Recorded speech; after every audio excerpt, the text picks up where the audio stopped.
And good evening. And I've lost my hat. Where's my hat? Always put a hat on. That's just proving that I'm actually a bot. Actually, imposter who? Yes, exactly. No, I'm genuinely the genuine article possessed by my hat. What happened to the hat? True without a hat. That's right, there we go. Never mind. Welcome one and welcome all to the writing stream where tonight the battle between the writers and the AI takes place. Bum, bum, bum. It's gonna be interesting, this one. It's going to be very interesting indeed. Very, very, very, very interesting indeed. I am looking forward to this immensely. I've been looking forward to this actually for the last few days. So, yes, my friends, your eyes are going to be opened, I think, to what's going on here. Anyway, we must, before we get into all that excitement, we must, apologies for lack of hat, it's just not right, is it? It's wrong. What's the matter with the universe? Where's the pin badge? Yeah, where is my pin badges? I'm a bit behind you. I don't know what. I mean, I haven't got a kind of AI pin badge. I've got a lot of pin badges here. I'm looking at the wrong monitor. There we go. This monitor. So I don't know. Maybe. I'm not sure what colour really goes. I was in two minds. I think I'll leave the pin badge at the moment and have I think I kind of need some sort of a Cylon pin badge. I haven't got one of those, but maybe I'll see if I can find one at some point in the future. But anyway, never mind. Right, let's do the thing, because the thing is the thing. The thing must be done. Bad Monksoft is first in the chat. Congratulations, Bad Monksoft, and well done for being first there. Mad Monksoft, as ever, poised on Wikipedia to avail of his knowledge that he can do Google searches of things, which is always coming in very, very useful. Mad Monksoft is probably going to be the easiest person in the chat to be replaced with an AI at some point in the future. Because, I mean, let's be honest. Anyone could do a Google search, right? We'll see how it goes. But anyway, good to see you, Mad Monksoft. The Harkonnens are here, poised as ever to invade Arrakis. The invasion of Arrakis is one of those things that has been scheduled for quite some time, but it has yet to take place. But yeah, one of these days, presumably it will. Alan RP is here. Alan is, of course, one of the contributing authors to tonight's competition. So it's going to be interesting to see what happens there. Commander Terakov is here. Good to see you, Commander. DLS Lev is here as well. Wonders if Drew ever took a look at that link. I did. You submitted a Freedom of Information request asking about Raxler. That did tickle me, actually, so yes. and the Dark Wheel and various other bits and pieces, which I thought was a novel approach. I'd like to know, did you get anywhere with that? It had never occurred to me to do a Freedom of Information request about Raxler. I thought that was very good. So well done. Frank Meyer, the 2949er. Bets it will be easy to spot the bots. Okay. How much do you want to bet? Before we start this whole stream, Frank Miner, put in the chat, how much are you willing to bet that you can spot the bots? Okay. I'm not going to give anything else at this point. Just at this moment in time, how much are you willing to bet? Good evening, all, says Wintermute GB. Wintermute GB is here. Of course, he is. Ready to give vast encouragement of all kinds to Wager and Co. Let's be like that. Commander, I spun out. Glenn is here. Glenn, a writer of great renown is Glenn.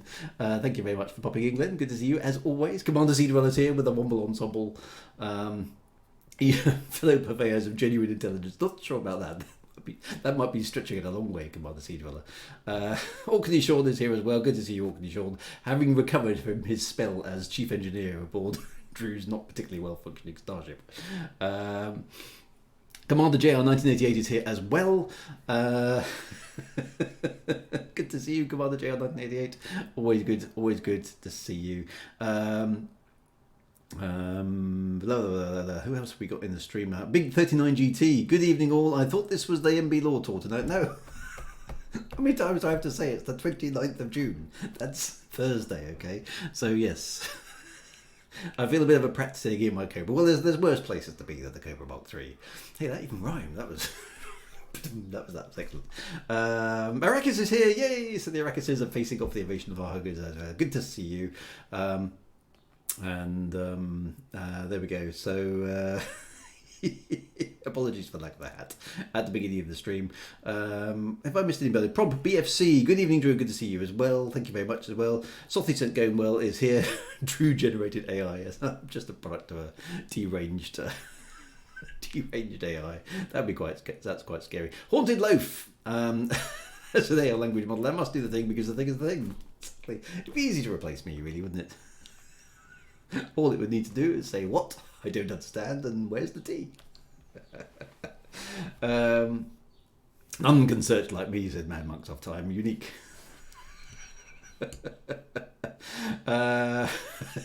TLS Lev, not yet but soon. So anyway, so that's quite good. Two Space Bucks. Urban Sparks is here as well. Good to see you. Good to see you. I bet a fiver to charity, says 2949. Not wanting to put a great deal of money behind his citation. I see. Anyway, so there we go. So no, the hat badge. I am Sans hat badge because I'm not quite sure what to use for tonight. There we go. I'm no fool. No, that's right. I've all of their money are soon parted. Ah dear.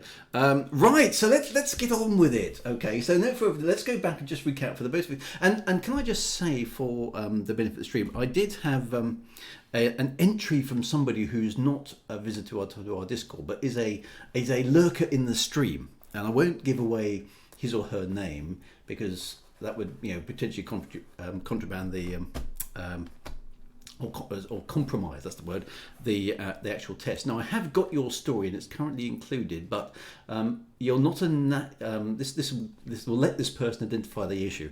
You're not a native English speaker. I'm not going to identify your name because you're anonymous on the chat anyway. I have received your entry. I can't use it at the moment. I have included it in the document, but I can't use it at the moment because due to a language translation, you didn't quite get the rules right. There is a phrase in the rules that you need to follow. The phrase about the light blazing out does need to be included in the story. It's not a suggestion. It does need to be included in the story. So if you can reevaluate your story in that light and turn it around and get it back to me, I can include it in the competition, but otherwise I'm afraid I can't. So thank you very much for contributing it. I shan't name you because you've not posted in the chat and you're viewing this anonymously anyway, but you have contacted me by email. I've tried to respond to you on email, but it says your email box is full. So I assume my message isn't getting through to you, but so there we go. So if you've heard that on this chat and in this Twitch, please adjust your story to take into account the phrase at the beginning, and then I can include it. So there we go. But yes, there's lots to get through. Let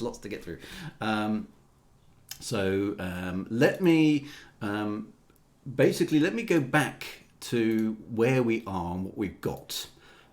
So what we have at this point in time, as of sort of this afternoon when I was just double checking things, and we may have an additional story or two to come, depending on how it goes,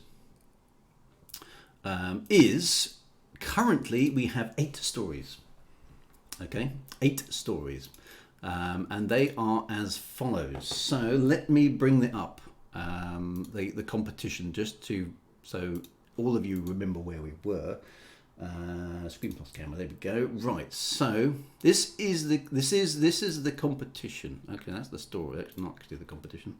That's the entry. There's the rules. Here we go. Okay, so the rules of this competition were as follows. Let's get out so I can see it on screen. Okay.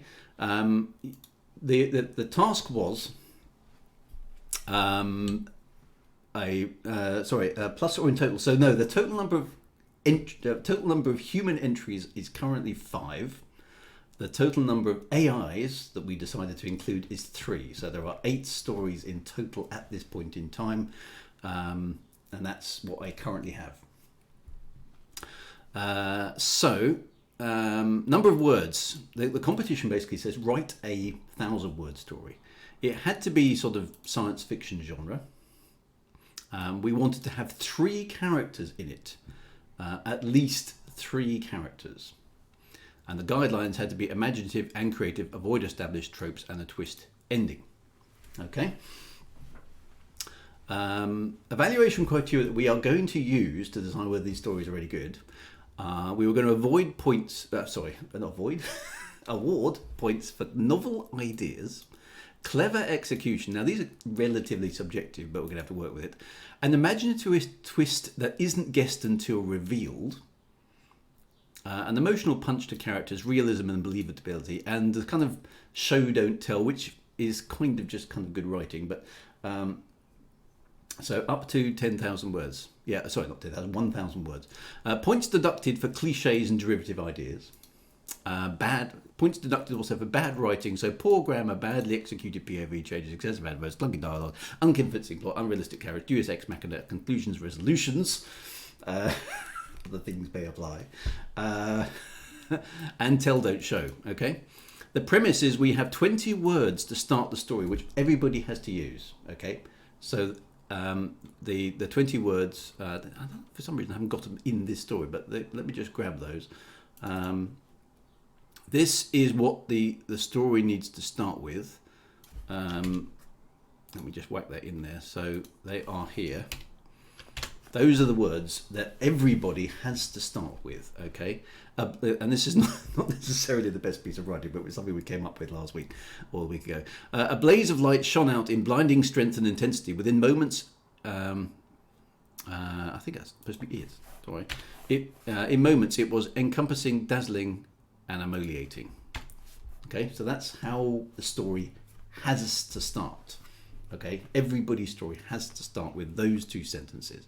We, human entries were invited, and I said I would get 3 AIs to write stories based on this premise. Okay, so the AIs were given all of the same criteria. So I basically said, please write a science fiction story up to 1,000 words that contains 3 characters. It must be imaginative and creative. It must avoid established tropes, and it must have a twist ending. So yeah, that was my point. So we know the human writers, because I think that's actually a typo from somebody else, but never mind. I'll just double check those actually. I'll put those off screen.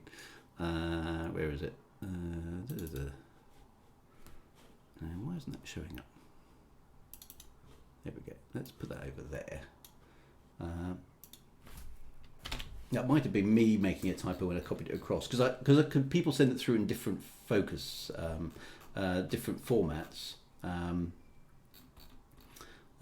had to kind of bring them all in and adjust them so they'd all fit inside words. So there we go.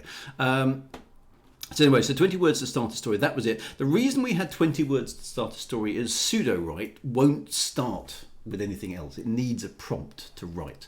Now, pseudo-write was interesting because ChatGPT and Bard both basically could roll with the instructions. Okay, I could basically say to them, go with that, and it must start with this, and they could roll with that. They were happy to take that as input. I did also, when they got to the end of generating their story, I said, please give me a title for your story. And I've used the title that they came back with.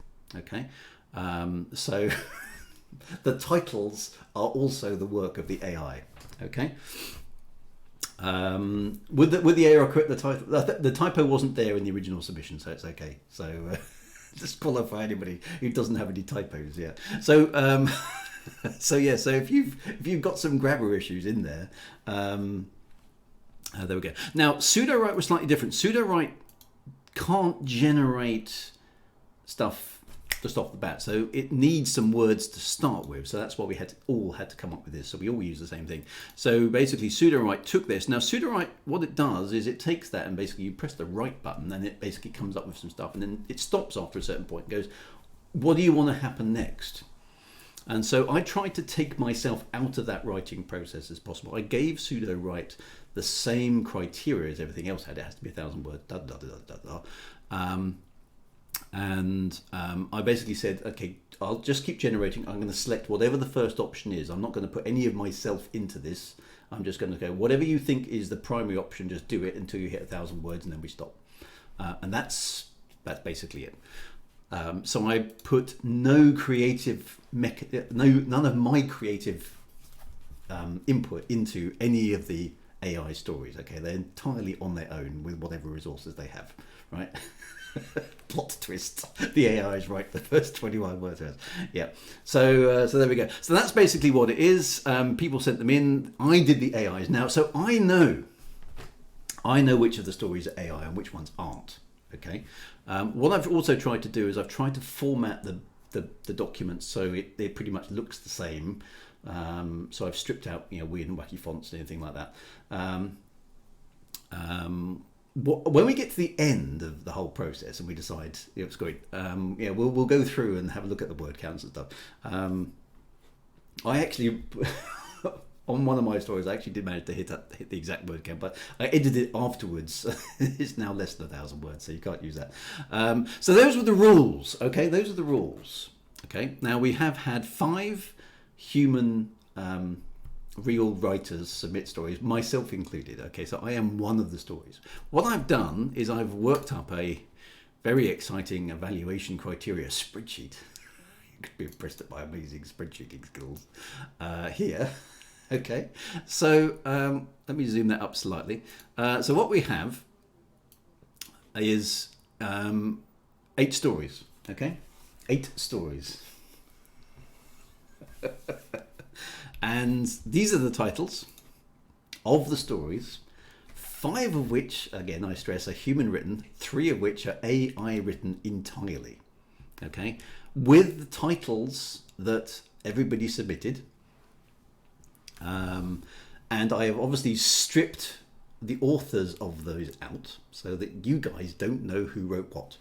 Okay, all you know is that 5 of these are human, 3 of these are AI. I've put together a natty spreadsheet, so if we think, yes, that was a good idea, look, it adds it up.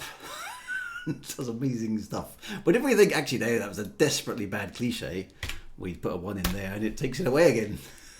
So we can actually have a score.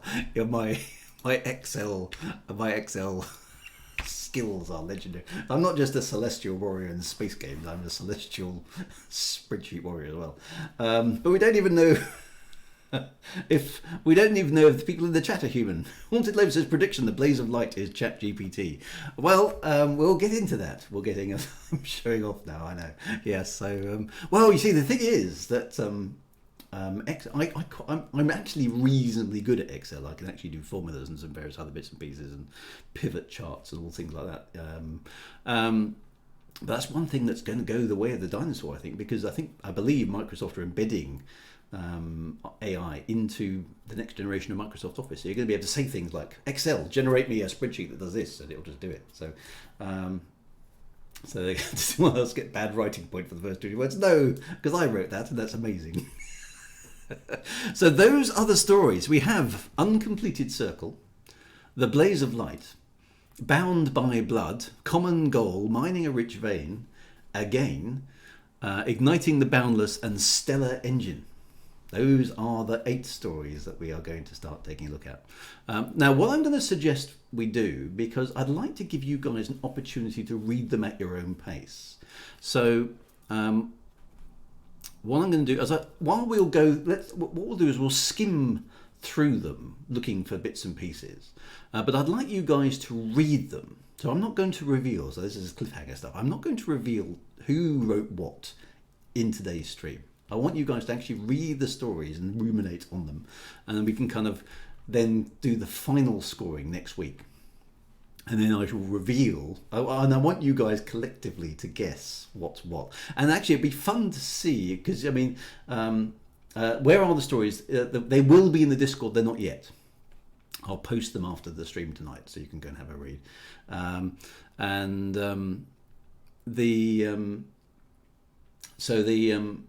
It'll be fun. A, can you identify the AIs?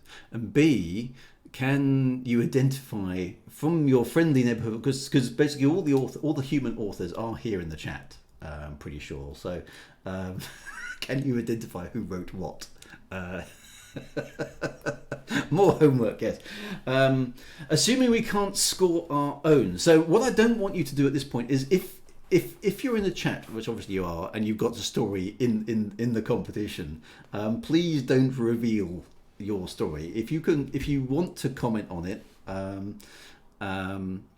please do, but please keep it anonymous for the the benefits of everybody else. Okay, I know that's going to be a little bit weird. Now I've got to try and be independent here, because I have got my own story in here, but I'm not going to tell you which one is mine either, for the same reasons. So I'm going to extend the stream slightly. So the Law Tour is Thursday. That's Michael Brooks' Law Tour. There will be a Star Citizens, a sort of farewell Star Citizens stream on Friday. There will be a last retro stream on Saturday where we're going to complete, what was it? Free Space Descent, The Great War, Descent, Space One, something. That's going to be the last retro stream. And then Monday will be the last stream of them all for the time being, which I think is only right that we go out on the writing stream. So there's a 2-part writing stream. So we're gonna do proper justice to this AI business. Okay, so we're gonna go through them, read as much as we can tonight. I want you guys to read the stories during the week as well and sort of ruminate and digest. But the document I send you will not reveal who the authors were. Okay, so you've got no option. Some of you will know which one is your story, but that's it. So everything else you've got to kind of score. So we're going to go through and try and do a bit of scoring. But I want you to be able to read and then come back into the chat for next week, so that we can kind of really kind of like let's see if we can be fair to all of these entries and see what we think. So that's the plan. Does that make sense? Are we sure some will know their own story? If they don't know their own story, then it doesn't matter, does it? But it's going to be interesting to see what you think. So I'm going to leave the Excel spreadsheet up, and we'll start the story. Now I have put these in the order they arrived in my inbox, and then I've splatted the AI stories around inside here. Okay, so hopefully this order is of no real consequence. Okay, so don't read anything into the order, and there are no fonts. all fonts have been rationalized. Okay, but I've basically kept everything as people submitted it as much as possible. Okay, so I haven't changed anything. I haven't done any editing. I haven't done any formatting other than just to make it all look the same. So I didn't want I didn't want fonts or formatting to take any part of the presentation. So there we go. So that's basically it. Okay, so we're going to start then with what we've got, and here it is. So the first story by an unknown author is The Uncompleted Circle. Let me zoom that up as much of the screen. So writing competition, uncompleted. Just Uncompleted Circle is the name of the story. Okay. Italics for the word. So no, there's nothing in the text that should in the actual text itself that makes. Should indicate anything. So we start off with a blaze of light shone out, blinding in strength and intensity. Within moments, it was encompassing, dazzling, and emoliating. What a great start to a story, don't you think? I think excellent great start to the story. It was the third day of that short season, a few days either side of the summer solstice, when the rising sun appeared in the cleft between the mountains of Shardak. Okay, so we've got locale. The mirrors of the temples of the uncompleted circle reflected light down into the crater of Natrum, where the flat salt surface was so bright that whiteness crept up onto the dark rock of the bowl, threatening to spill over into the surrounding land. Okay, so we've got the description of a scene. Okay, so Mad Monksoft is going, not AI. Okay, excellent. Okay, so mountains of Shardak, locale. Temples of the uncompleted circle reflected light down upon. Quite a long description. I feel that, just from a grammar perspective here, I would be tempted to say that needs a comma in there somewhere. That's like 4 lines there, but that's an editing thing. Okay, so we got a crater, and temples of the uncompleted circle feels like some sort of religious organisation, maybe. It's a few days either side of the summer solstice, so something's going on. I've got £5 at risk. I'm keeping my powder dry. Well, a giveaway, not AI. So maybe. So is that a hallmark? Yeah, not enough commas. AI fail. Or AI gives away. The crater left by an asteroid impact millennia before had been filled by a lake which flowed out through a gorge exactly in line with the cleft in the mountains and the rising sun on midsummer's morning. Since then, the 7 springs that fed the lake had reduced to a trickle, leaving the brilliant salt flat. The alignment remained, emphasised by the stark beauty of the setting. Okay, so we've got a quite nice vibe here. I quite like the thing. So we got, there's a crater. It's got a lake, and we've got some sort of religious organisation. I don't feel that AI would link to the summer solstice. Okay, so is that contextually that we've written this story, and is the summer solstice, just gone past the summer solstice, obviously. So that's an interesting observation, actually. So Mad Monksoft is saying basically that the author of this story has referenced real life events, kind of subconsciously, perhaps, or maybe deliberately, because it is the summer solstice. Just happens to be. Okay, interesting. Priests of the uncompleted circle stood in their signature C formation on a platform in the dried up riverbed, watching through dark visors at the sun rising exactly between the two mountains. It was a testament to the power of the gods who created this holy place and the special realm in heaven given to the 153 people who had died when the space rock struck.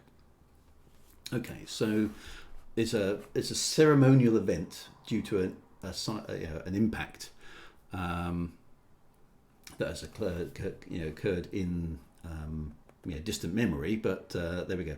They were all red shirts. Okay, so I mean, so far this is I don't have any issues with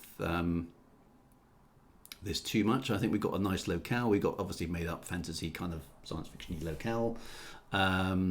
We've been told what's going on, and we've got some priests now.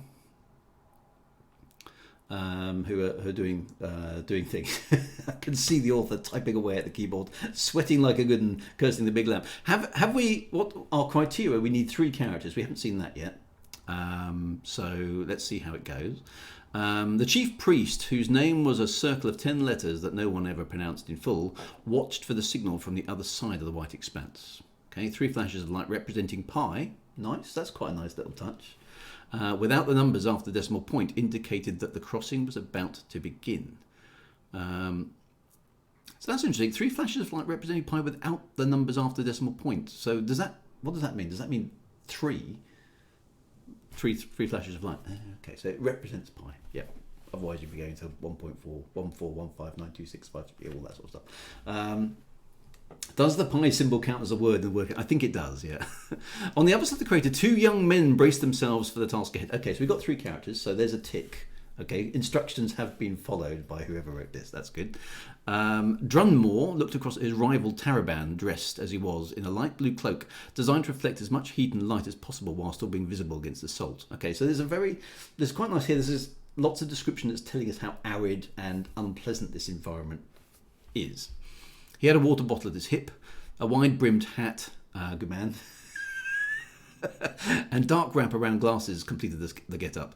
They had both been kept in isolation huts for the last 2 days, and they did not know the fates of the 2 pairs who had gone before them on the 2 previous days of the summer festival. Okay, so this is quite a complicated chain of events that's going on here. No one else was present except for the mother of the crossing, clad in dark robes and a sun visor. She had brought them food and water during their 2-day wait, but they had not seen her face. Okay, so maybe that's the 3rd character then. Okay. The mother spoke. Candidates, you are to cross the plain of Natrum to where the priests of the unbroken circle await you. There is glory to the winner.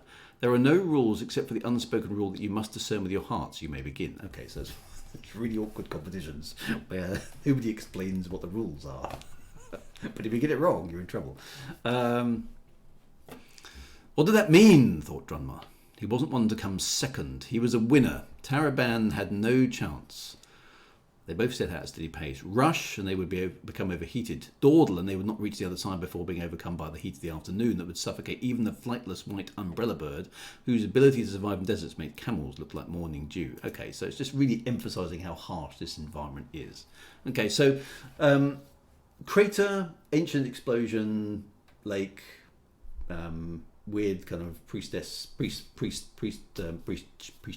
priestship. religion kind of going on that commemorating some ancient calamity, based on the opening premise of Bright Lights. Seems to be working okay. And it's emphasising the harshness of the environment. So there's I would say, well, I mean, you guys comment on it. I don't want to lead the witness. That's what I'm observing. Okay, getting your words to work. There's lots of description about the environment going on here.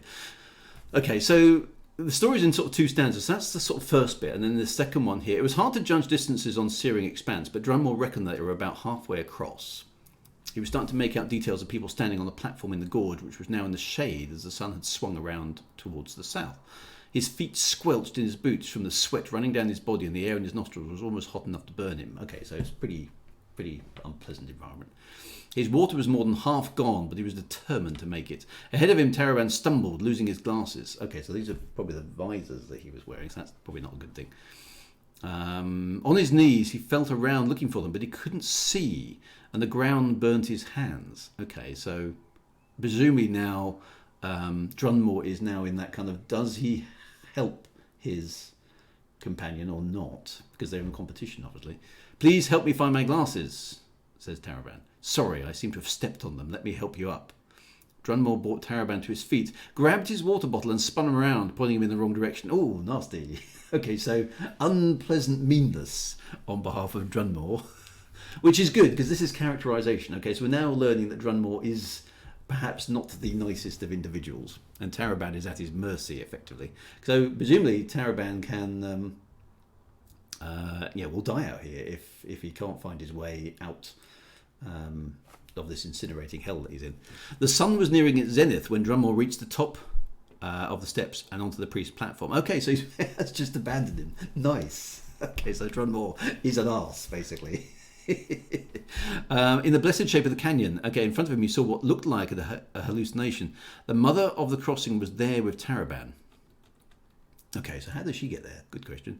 There is a saying from an ancient religion, said the mother, that the last shall be first and the first shall be last. Okay, that's interesting. That's from the Bible, so interesting quote. So where is this? Is this in the future on Earth? Is this some other planet? We don't really know from the story. The unspoken rule is that in this harsh world we all have to help each other. You could have guided Taraban, shared your water and brought both of you to the spot. It would have given you great glory. Drunmore was baffled. Okay, but how did you? I shadowed you on a white umbrella bird and rescued Taraban. Okay, hey, Taraban didn't die. That's good.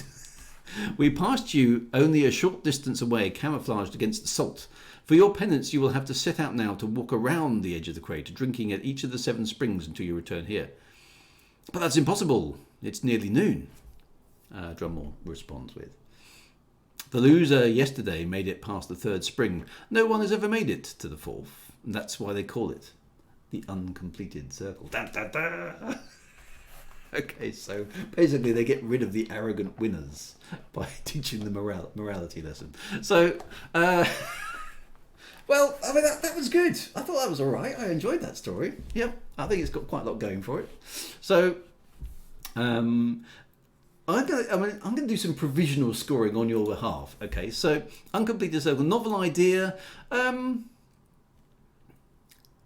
I think it is actually. Yeah, I think it is because it's like, I'm all right with a novel idea. Clever execution. So I thought that. I don't think the story was I mean, I'm being harsh here. I don't think the story was particularly clever. But what are we comparing? It's difficult. I mean, we're just kind of wondering, do we? I mean, so is what we're comparing? We're not comparing it to anything. Does the novel have a novel idea? I think it does. I mean, that's a competition between 2 people across the desert plain, which is the result of a meteorite impact. I think that's I've not heard that story before. So as far as I'm concerned, that's a novel idea. Is it cleverly executed? It does have the twist. Yes, definitely has the twist. So it's got a twist. We can definitely give it that. Within the limits of the word count, I think they did well. So clever execution. Okay, let's go with that because yeah, it's a tough job to execute a story that good in that time, isn't it? Emotional punch. It's definitely got a bit of an emotional punch because we're like, well, what about Tarragon? Oh, that good, he got rescued. Yay, you know. So that's good. Show don't tell. Let's just have a little bit. I mean, there's a little bit of baffled there, which is tell don't show. But most of the rest of it is dialogue, so I don't think, and there's nothing, you know, there's no gave him a meaningful glance or anything like that. So, please help me if I'm a glass. That the only weakness I think in the story that I would probably tweak is this bit. This is a really important point in the story here, where Drunmore basically points Taraban in the wrong direction. Basically, he thinks assigning him to death so he could win the competition. I feel that could have been brought out a bit more. That's a criticism I would give on the story, because that is basically the kind of you get. So, and it's a little bit bland there. I think it could do a little bit more punch, but that's an editing comment for me. Okay. So I think it's all right there. I don't think there's any bad writing. Tell don't show. I don't think that was too bad. So, but I don't think the show don't. I'm not sure at the moment it would gain a point for me there. It's either one of those. I think it loses a little bit in its current form. And I think it would just, editing pass would tie it up. That would be my kind of thing. So I'm going to give that one 4 at the moment. And you guys, do you think AI? I'm just going to put an extra column in there. Do you think that was an AI? Okay. Go chat. I'm going to go for the consensus. So Commander Sea Dweller says no. Ognishawn says that was human. Okay, so the consensus is no, it wasn't. Okay, let's go with that. Okay. Right, the next story then. So whoever wrote Uncompleted Circle, well done. Assuming you are a human. Well done. We will find out next week whether or not you were indeed a human. So let's see how it goes. Right, so the next story is A Blaze of Light. Okay, so it starts with the same thing. A blaze of light shone out, blinding in its strength and intensity. Within moments, it was all-encompassing, dazzling, and emoting. Great start to a story, I think. Okay, so the 3 scientists who had been working on the experiment were caught in the flash. They were vaporized instantly, leaving nothing behind but a few wisps of smoke. Just on the title, of it. It's not a great title, is it? But I mean, maybe that's there to throw you off the scent. The light faded and the world was left in darkness. For a moment, there was silence. Then a low rumbling sound began to grow. It grew louder and louder until it was a deafening roar. The ground shook and the air was filled with dust and debris. A massive shock wave ripped through the landscape, levelling everything in its path. Okay, so far, I've got the feeling the Drill think they all have a great start. The spacing and perfect paragraphing reveals it could be an AI. That is actually, I think, a very shrewd guess, because it can be very, very tidy, can't it? When the dust finally cleared, a crater was left in the scientist's lab that once stood. In the centre of the crater, a strange object lay half buried in the ground. Okay, so there's been an explosion, some stuff's happened, and there's an object remains at the end of it. The object was spherical, made of a material that no one had ever seen before. It was perfectly smooth, and it seemed to be glowing with a faint light. Okay, so that's, I would say here, it's gone a bit weak already, because it was made of a material that no one has ever seen before. Well, that's quite implausible, and it is a little bit derivative, isn't it? There's been a big explosion. There's a weird object in the thing. So there we go. A team of scientists was dispatched to investigate the object. They were cautious at first, but they soon realised the object was harmless. There's some very bad writing there. Okay, that is definitely tell don't show. Okay. Now that's a That's an appalling piece of writing there. There's a lot of telling going on. Now they carefully removed the object from the crater and brought it back to their lab for further study. The scientists were baffled by the object. Lots of telling going on here. They couldn't identify the material it was made of, and they couldn't figure out how it had gotten there. Gotten is, of course, an American word, but we'll let people off because this is an international stream. They ran a series of tests, but they couldn't find any answers. The object was a mystery. But one day, a young scientist named Sarah was working on the object when she made a startling discovery. Okay, so it's all very remote. It's all very remote, this story. She noticed the object seemed to be responding to her thoughts. At first, she didn't believe it. But then she tried again, and sure enough, the object did what she wanted it to do. Sarah was amazed. She had never seen anything like it before. She quickly realised the object was a powerful telepathic device. Lots of telling. Okay. Sarah spent the next few weeks studying the object. She learned how to use it to control machines and to communicate with other people telepathically. She also learned the object was very dangerous. It could be used for evil purposes, and she knew that she had to be careful. Sarah decided to keep the object a secret, which doesn't make a lot of sense, given that there's a team of scientists who know about the object, right? She kept the object in her lab and only used it when she absolutely had to. But one day, somehow, a group of government agents came to Sarah Labs. They told her that they knew about the object, so her secret-keeping capabilities are not very good. And they wanted her to give it to them. Sarah refused. She told them that the object was too dangerous and she wouldn't let them have it. The agents were angry. They threatened to take the object by force, but Sarah stood her ground. The agents eventually left. They promised to be back. Sarah knew she was in danger. She had to find a way to get rid of the object, but she didn't know how. She thought about destroying it, but she knew that would be a waste. The object was too powerful to be destroyed. She also thought about giving it to somebody else, but she didn't trust anyone with it. In the end, Sarah decided to hide the object. She put it in a safe place where no one would ever find it. She knew it was a dangerous decision, but she felt it was the best way to protect the object from falling into the wrong hands. The end. I don't think we need to delve into this one too detailed. Was that a novel idea? No. Was there any clever execution in there? No. Was there a twist? Actually, there wasn't a twist, was there? Was there any emotional punch? Well, we had Sarah, but no. Was there show don't tell? Not really. Were there some cliches? Yes. Was there a lot of bad writing? Yes. Was there tell don't show? Yes. I'm going to give that one -3. Who thinks that was an AI?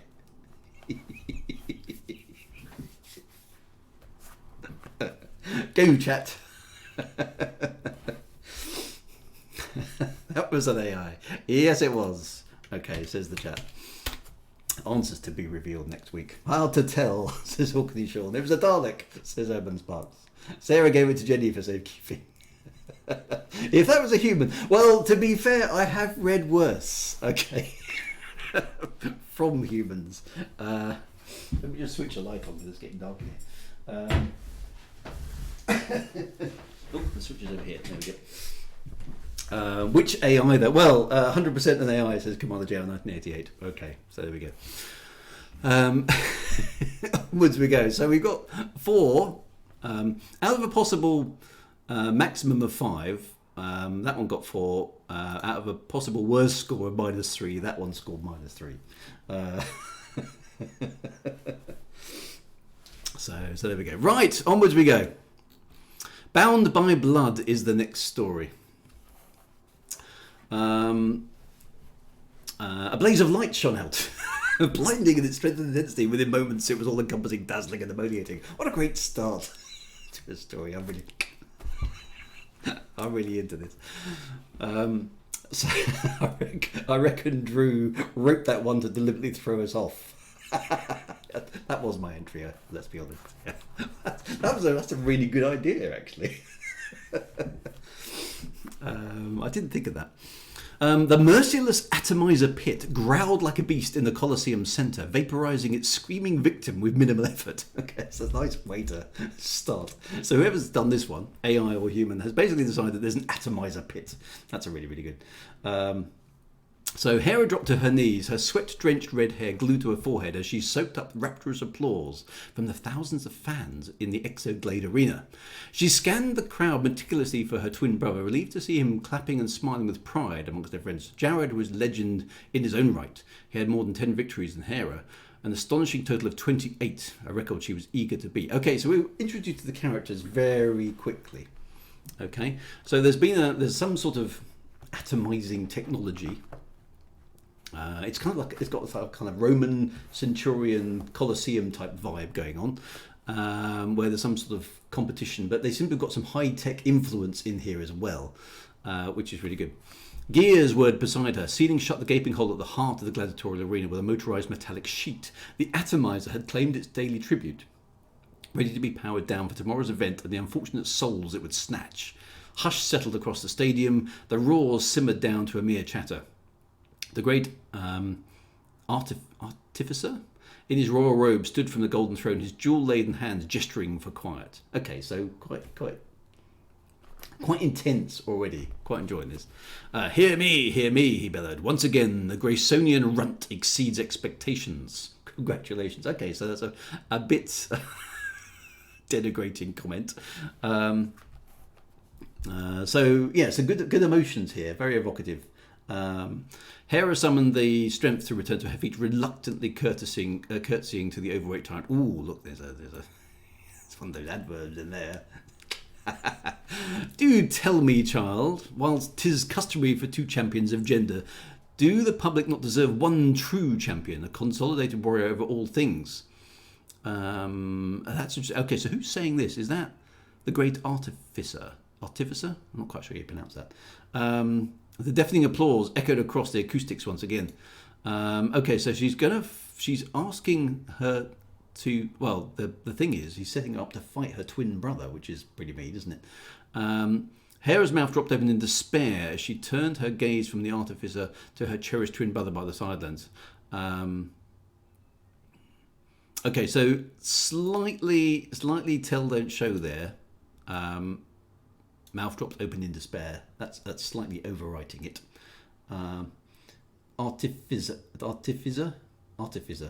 Okay, I'll go with that. So minor criticism there. He mirrored her confusion and marched over, kissing her forward before addressing the tyrannical ruler. Your Highness, if you are suggesting what you think you are, it simply cannot and will not happen. Okay, so Big Brother comes to her defence as well. Artificer. Okay, Artificer nonchalantly shrugged and whispered into the ear of his chief. The soldier obediently lifted him to his feet, supporting him down the stairs and onto the pit floor. Okay, so he's a big, unpleasant kind of lump of a bloke. Quite like that. Hera followed Jared's lead, kneeling to face him with head bowed in respect. Okay, so there's obviously rules to this environment. Hera and Jared are not in a position of power, despite the fact they've got this amazing prowess in fighting. I do so despise being infallible, but 'tis a curse I've burdened my whole life, young Graysonians. Okay, so this guy is totally full of himself. You will fight one another to the death, as your great artificer, I can get that right, has demanded. So it's bread and circuses, basically. Are they not entertained? Is this or this, isn't it? She glanced to her right. Okay, so slight POV, minor POV issue here. It's Hera, then the artificer, and then it's her again. But it's fairly close, so it's okay. She glanced to her right, observing Jared closely, poised in anticipation. Her twin brushed back his copper hair from off his face, nice description, and stood upright, offering her a hand. Okay, so it's dropping little bits of description of characters in as we go. Good. She placed her hand in his and proudly stood beside him. I am afraid, sir, said Jared, locked in a steely glare with the overweight dictator. Afraid, boy? Surely you are more afraid of denying me than you are of this ragtag slum child that you call family. Okay, so he's really not happy with Hera, is he? I'm afraid, sir, that you'll have to put me down yourself before I harm a single hair on my sister's head. Jared scowled, turned to face the armed guard by his side. I'm also afraid that, like all those of you pressed amongst us, you are witnesses ragtag slum child bludgeon you as you squirm like the helpless craven we all you know you are. Artificer. Okay. 'Tis treason. I want both their heads on pikes. Graysonian orphans are 10 to the penny. Okay, so they're orphans. Quite cool. I'll retrain more. You're nothing special. Hera reached for her staff, holding it tightly in both hands. Step back, Jared. You've no weapon. Her twin looked back at her and smiled, linking both hands atop his head in surrender. We have the most powerful weapon here, sweet sister, the adulation of the common folk. Nice. With a swift motion, the bodyguard swung his scimitar in a single deadly arc, lacerating Jared's neck with a brutal stroke. No! Blood splurted from his convulsing body, and his lifeless form crumpled to his knees, finally come to rest face down on the dusty ground. Hera screamed hysterically, dropping the staff and cradling his body in her lap. Tears mixed with blood and dirt covering her face and matting her hair. She'll pay for this, she snarled. Dispose of her, Ivan. Doesn't she win, though, technically? The soldier thrust the sword down again from over his head directly towards her. In a flash, she skillfully rolled to the side, avoiding the blow and striking off his helmet with precision. Hera spun around behind the guard with finesse, grabbing a handful of his brown hair and pulling his body backwards, exposing his fleshy throat and slitting it with a rugged rock by Jared's inanimate body. Ivan fell to the floor, forming a growing puddle of thick claret. Okay, thick claret, that's quite nice. The artificer stumbled back in horror, his hands held aloft and his eyeballs bulging. Please, girl, I'll make you rich. I'll have need for a warrior like you. I think it might be a little bit too late. Hera grabbed the abandoned scimitar and looked past him into the stands. The common folk were ripping up seats and dragging the barons and lords out of their luxurious boxes, hurling them from the tops to the depths. Nice! Okay, so it's the uprising of the peasants. She held the blade to his chest and slowly marched him to the centre of the arena. Your punishment will be fitting for your crime. Okay, what's she going to do? The metal sheet rolled back, uncovering the abyss, the atomizer, to a chorus of her name from the partisan crowd. I'd completely forgotten about the atomizer, actually, in the process of the story. The sleeping darkness of the atomizer was soon replaced by blinding light again, hungry for an early offering. Hera could feel its energy reverberating in her legs where she stood, blade tip pressed firmly against the artificer's chest. Step backwards, pig, she growled. It's not too late for you, girl. Hera thrust the blade firmly into his ribs and let go, sending him hurtling down into the chasm. She looked back at Jared's corpse. She was only half of a whole now. She lifted him up and sat him down on the atomizer's edge, hugging him tightly in floods of tears. She placed her head on his shoulder and kissed his cheek, falling forwards and tumbling together, locked into embrace. We were too much for one mould, brother. Oh no! So she's dragged herself down to the atomizer as well, along with her dead brother. Oh, well, there we go. Okay, well, that was the end of that. That was okay. Let's go. That was really good. I enjoyed that one a lot. So Bound by Blood. Okay, so a few comments on it. Good. I felt that was a good story. That was a good story. Like the characterization. Okay, so we got sister and brother fighting against impossible odds. Nasty piece of work in the Artificer. Twist ending. The only comment I'd make, a few adverbs in there. It definitely feels an organic story, doesn't it? I would say.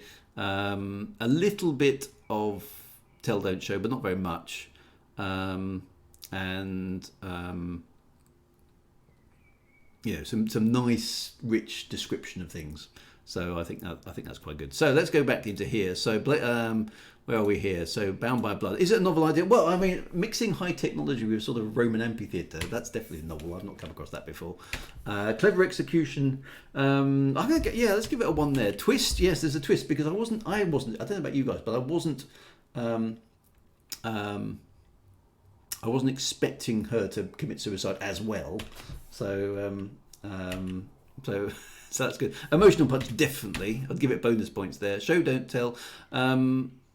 There is show don't tell in there, but I'm going to take a point off because there was some tell don't show as well, but there wasn't any bad writing, I didn't think. So I'm going to give that one full points for all those, so you can just take a point off there. So it's a 4 as well. Games of Triskelion from Star Trek, the original. Yeah, okay, I can see where you're coming from there. But it's not. Yeah, I can see what you mean. Is that? I still think it's a fairly novel idea, but it's sort of. It's not a bunch of godlike creatures basically taking bets on the fate though. So unless it was explicitly told to right in the start, it was most likely human. So crowd rebelled a little too easily for me. Yes, I think that's kind of okay. Everybody's going so definitely human. Okay, everyone reckons it's human. Okay, so let's go with the human. So was it an AI? No, it wasn't. Okay, good. Okay, we're getting there. We're getting there. Right. So onwards we go. So thanks for that. Yeah. So there we go. Yeah. So and the 1,000-word limit makes it hard. Gladiator pits in June. Well, I suppose that's true. Yes. I didn't have June in mind when I was reading it, I must admit. So there we go. Right, now we have a common goal. Okay, so a blaze of light shone out. Did it really? Blinding in strength and intensity. Within moments, it was all-encompassing, dazzling and emoliating. Okay, off we go. As the light faded, the remnants of a spaceship could be seen hovering in the sky. Its hull was blackened and splintered, and its engines smouldered with the last vestiges of fire. It was a small ship, certainly not built for long journeys and deep space exploration. It seemed more like a transport vessel, meant to carry cargo or passengers from one planet to another. Okay, so we've got a spaceship. Maybe in this case, the spaceship has warped in or hyperspaced in or something. Well, okay. The story that asked the same questions I'm asking. Okay, but where did it come from and why had it crashed here? Okay, so it's crashed. Okay, so hang on. Oh, yeah. So black and splintered. Yeah. Okay, the questions burned in the minds of the three people who stood at the edge of the clearing, staring up at the wreckage. Okay, so there's some people on the surface. They've seen the ship either crash or they've discovered it. One was a tall, muscular man with deep-set features and hair as black as coal. His name was Daxius, a bounty hunter with a reputation for being ruthless and efficient. He had been tracking a target on this planet when he stumbled upon the crash site. Okay. The second was a young woman with an air of intelligence and cunning about her. Her name was Vane, and she was a brilliant technician and engineer. She had been investigating strange energy readings emanating from the area when she witnessed the crash. Okay, so there's a bunch of people on the surface who have witnessed this spacecraft come down. And the third was an alien, a slender being with metallic skin and eyes glowing with an otherworldly light. And its name was, I don't know how I'm going to pronounce that, Zalax? Shall I go with Zalax? How do you pronounce something that starts with X? Zalax. And it was a member of a highly advanced race that rarely ventured beyond their own planet. Zalax had been on a diplomatic mission to establish trade relations with neighbouring planets when it detected the crash on its sensors. Okay, so three individuals, two, I'm guessing humans, yeah, muscular man, and an alien have been on this planet, and they detected the crash. Together, the three of them approached the wreckage cautiously. Daxius held up his hand near his weapon, wary of any potential danger. Vane scanned the area for any signs of life, while Zalax used its scanning equipment to analyse the remains of the ship. Suddenly, Vane let out a gasp. There's someone in there, she exclaimed, pointing to a figure lying amidst the debris. And without hesitation, Daxius leapt into action, tearing through the wreckage with his bare hands till he reached the figure. The person was badly injured, their limbs twisted at unnatural angles and their face obscured by blood. Okay, so there's somebody aboard, injured, who's been detected. Okay, so Zalax approached the person and scanned their body. This individual is not from any known planet in the sector, it reported. I quite like the way it's an it. The alien isn't a he or a she. It's an it. But their species is unknown to me. Okay, so this is another species of alien of some kind inside this ship.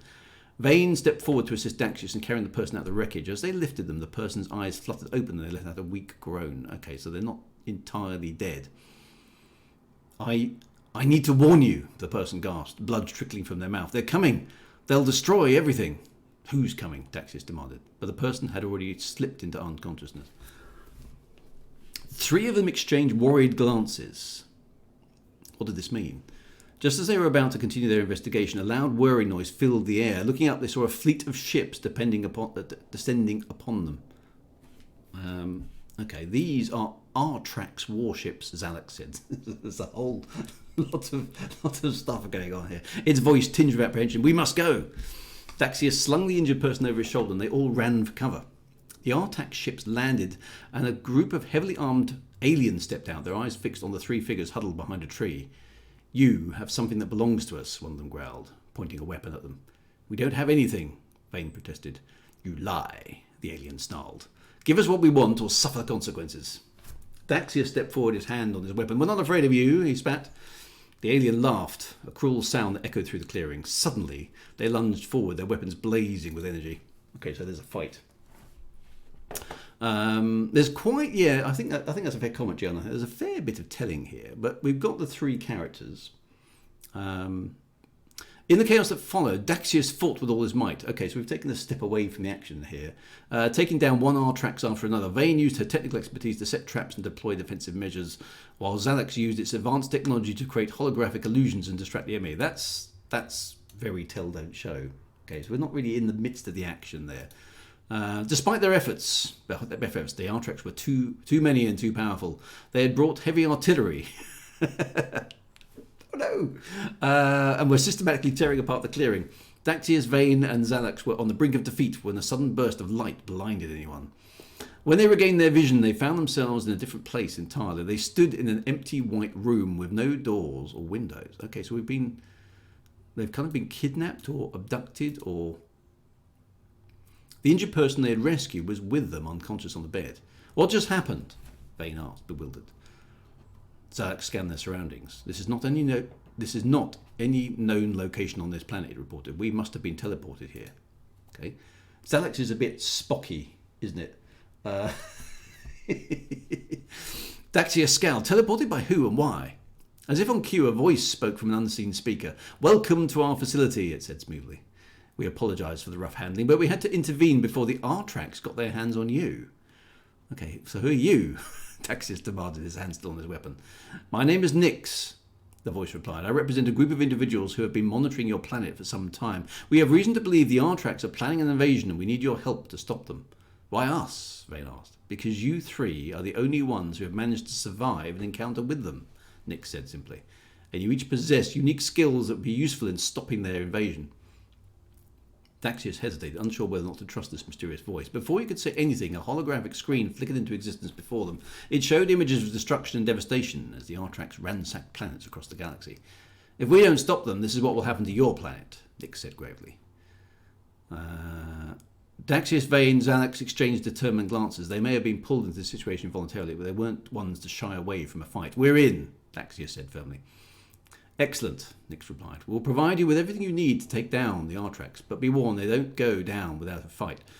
As the holographic screen disappeared, the three of them turned to face each other. They may have been strangers before, but now they were bound together by a common goal, to save their planet from annihilation.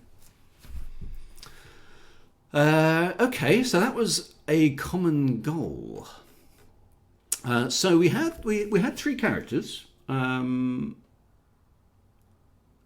And there's a fair bit of tell, don't show in here. There's quite a lot of context. I quite like the fact we've got three distinct characters. That's what we asked for. And again, it's compressed by the 1,000-word limit. Is there a twist? It's not really a strong twist, is it? I mean, I suppose the twist is that they think they're kidnapped by the Artrax. That was my assumption.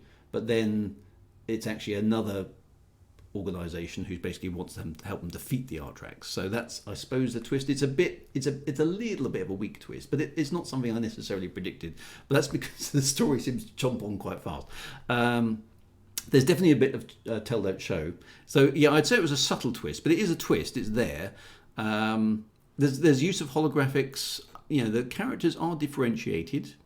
So, you know, some imaginative names. There's an alien with metallic skin and eyes glowing with an otherworldly light. It's a bit colourful, but it's okay. You know, it's an action story. So there we go. Anyway, right. Is it a novel idea? I'm not going to give it a point here because it's kind of like alien invasion stuff. Okay.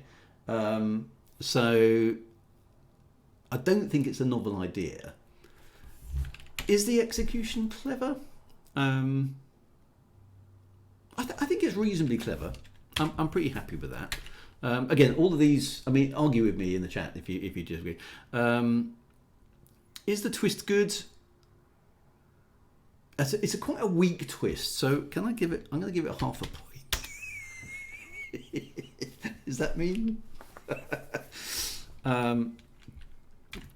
Is there an emotional punch? Well, there's a guy. There's a bit. I wouldn't say it was as strong as our gladiatorial story. It is. There are some cliches. There are some cliches. So I think you're right. Let's. I'm going to bang in a minus point for cliches. There's definitely some tell don't show in there. So that's not. It's not doing so well at the moment. This story. Sorry. This one. Yeah, well, we can go with. So one is full marks. It talks about saving the planet, but there are two humans and an alien on the planet, which is not the. So yeah, so it was lacking a bit of emotional punch. I don't think the writing was too bad. It could definitely do with an edit and a pace change, but it was quite keep to whole numbers. So I think, am I being a bit mean to it? It's definitely not a novel idea. I'll give it clever execution. I think it's got quite a lot of complexity in it for 1,000 words. Twist is a bit weak. Emotional punch, no. I don't think it didn't really grab us character-wise. So, there are some characters, but we don't. There's no. Well, I mean, there is a bit of peril. I think that's the weakest part of the story here. Actually, is that when they get attacked. Here, this is the weakest part of the story for me. In the chaos that followed, they fight, they take down the Artrex. Looks like they're winning, but despite their best efforts, there were too many of them. It's a bit kind of like, it's so distant from the action that you kind of feel like. It's not. So let's give them. Okay, let's stick with whole numbers. Let's give them one. There is a twist. That's fair. Okay. So, show don't tell. Well, is there some show don't tell? So this is very tell don't show, which I don't. That's the weakest part of the story for it. That would need serious editing. But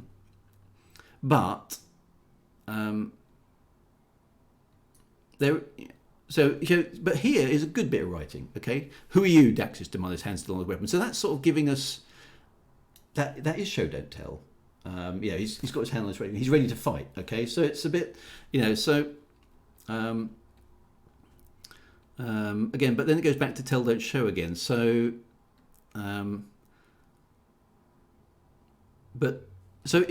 it's a weaker story. I would definitely say. So I'll leave it there. We can always come back to it. So at the moment, this story hasn't scored anything on aggregate. But do we think it was an AI? Do you think that was an AI or not? Still thinking about the emotional punch of the last story. So yes, I would say Bound by Blood is the best one so far. So Orkney Sean saying no, it's hang on. Let me get the question right. Is it an AI? Is the question I'm asking. So no, it's a human. I think it's a human. It's a geezer. It's a human. Okay, so we don't think that one's an AI. Okay, cool. It's a human. it's a human. Okay. Onwards we go. Right, mining a rich vein. Okay. A blaze of light shot out. Blinding in strength and intensity. Within moments it was all encompassing, dazzling and emoliating. I'm very bored of saying that now. Haunted Loaf. I've been outvoted. So Haunted Loaf. Okay, so you think it was an AI. Okay. Haunted Loaf maybe thinks it was an AI. Okay. And the war winning opening. Okay, right. Harold opened his eyes after the flash was over and checked the instruments of his ship-launched space fighter. It didn't look good. The blast had stripped away his force shield and eaten through half his hull, but there was worse to come. A wave of gravel now buffeted his ship. He let go of the controls in disgust and waited for the inevitable. Staring out the cockpit, he could see bright plasma billowing against the dusky starscape as the freighter broke up. And then that was that. Okay, the telepresence link had been severed. Harold was now back in the co-pilot. Telepresence, are we allowed to... Now, telepresence is, dare I say it, possibly a copyright term. So I wonder where it's got that from, or who's got that from. The telepresence link had been severed. Harold was now back in the co-pilot. So this could be the Elite Dangerous story so far. Is that loud? I don't think it's out of bounds, but I think you could argue it's a bit derivative. Harold was now back in the co-pilot seat of the main spaceship. All he could see of the white-haired man in the pilot seat was the back of his head as he peered out through the hollow HUD overlay to see what riches they had managed to expose. Albert! I'm sorry, we lost the fighter. Albert swung around to glare at him. Some flyboy you are. Do you not think to move the fighter to a safe distance? You knew what was going to happen. We've done this often enough. I even did a countdown. Warning! This asteroid's going to blow in 3, 2, 1. If you keep wasting money like that, we'll never get our fleet carrier. You know what a fleet carrier is? Freedom. I put my mining ship onto my carrier. We head out into the galaxy. We find fresh asteroid fields nobody's ever been to before. We get away from petty squabbles about who owns what. We get away from scary aliens encroaching on our homes. We get away from nosy pirates who take an interest in what we've got in the hold. Speaking of which, blasting asteroids open isn't the most clandestine of activities. Some pirates might come sniffing about. Don't you think you should launch another fighter?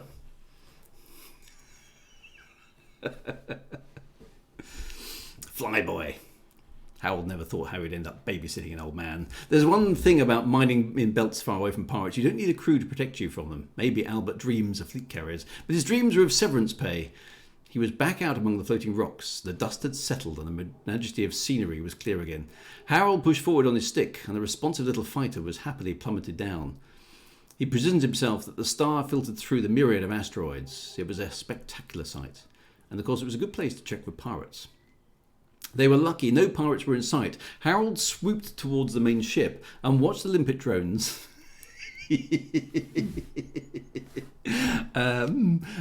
grabbing floating fragments of asteroids and carrying them into the ship's scoop. Lucky for the pirates, that is. He was still young enough that his nerves weren't totally shot. One lesson he did learn, that fighting pirates was to be brutal. There were no commentators out there to complain about poor sportsmanship. A win is a win and a loss is expensive. It saved enough money for the CQC team. The sport had declined in the last few years, but there were still some sponsors interested. Harold, you see that thing 200 metres in front of my ship? What is it? Through the cockpit, Harold could see a silver cylinder with rounded ends, about 2 metres long, 1 metre in diameter. The one end was a cluster of bell-shaped thrusters, and on the other all appeared to be sensors. And moving closer, he could see there were brackets on the side of solar panels, but they were no longer there. I know what this is. It's an old space probe about the turn of the 22nd century. I watched a show about them on Galnet. It looks like it's been sitting loose on the rock. I'll nudge it a bit so you can scoop it up. 2 miners were now in the cargo holds. The probe sat on the cargo scoop. They had turned off the auto-handling equipment to make sure the probe wasn't processed. Albert twisted the probe around. The straps holding the probe eventually stopped it rotating. There's no interstellar drive. It must have fallen through a black hole and been picked up by machine intelligence or something.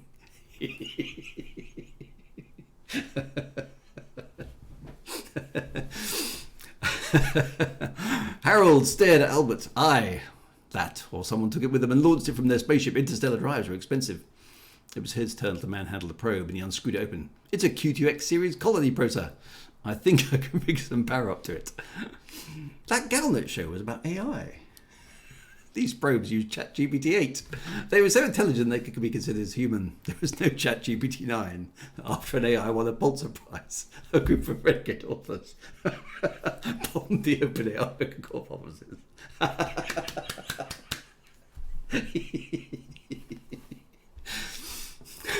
Hello.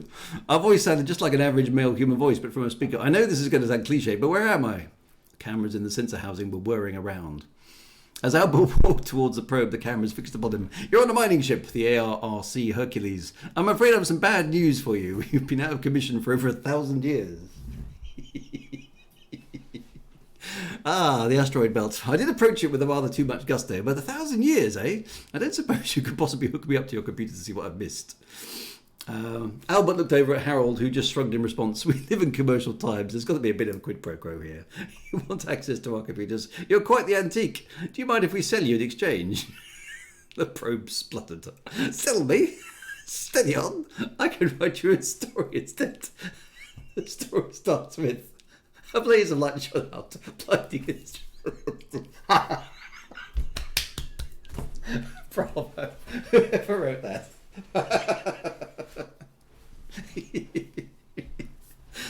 Well, that one wins the comedy prize.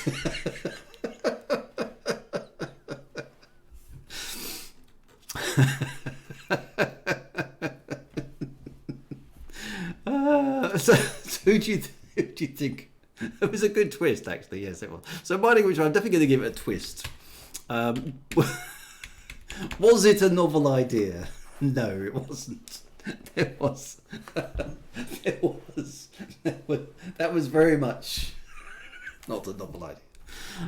Was that clever execution? Yes. I think it gets a bonus point for comedy. I think it should get a bonus point for comedy. So, did it have an emotional punch? Well, I mean, do we count laughing out loud as an emotional punch? Amusement isn't so. I think it doesn't. It didn't have an emotional punch in the kind of oh gosh bad thing. It certainly made us laugh. Amusement is the most. I agree. Show don't tell. This one's a hard one to evaluate. So I mean, yeah. To be honest, looking at it from that bit, it's a bit, it's a bit tilted show here. So, and possibly a bit here again as well, but was there any bad writing? No. I don't feel I can really dock any points for it. I think I'm going to give it that point there for but was it a cliche?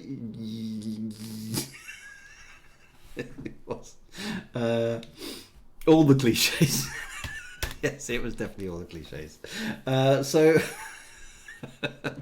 was that an AI? Was that an AI? Votes in the chat.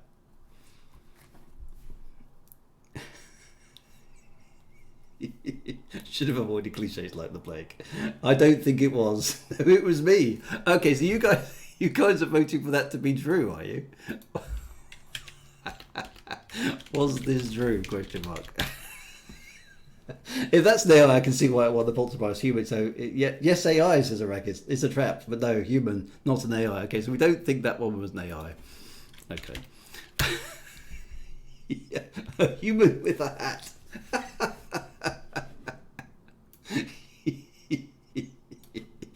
It was a very good story, I have to say.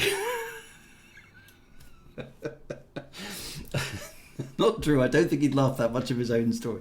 Not an AI. It was written by the hat. Wintermute GP. That's okay. So the consensus. There's a consensus that thinks that I wrote it. Well, we'll find out. I'm not going to reveal that what's going on again. Is the hat an AI? Ah, well, that would be telling.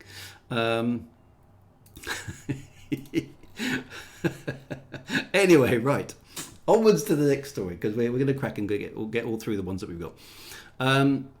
Again, this one's just called Again.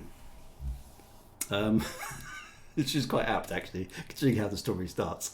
A blaze of light shone out, blinding and strengthening the industry. Within minutes, it was all-encompassing, dazzling and emoliating. Again? Yes, again. Dear. Written by the hat. Right, an elapsed moment of time is an arbitrary concept. For its own purposes, humanity had broken its measurements down into increasingly minuscule chunks. Years, months, days, and finally picoseconds, femtoseconds and zeptoseconds. Are those real things? I've heard of picoseconds. Is it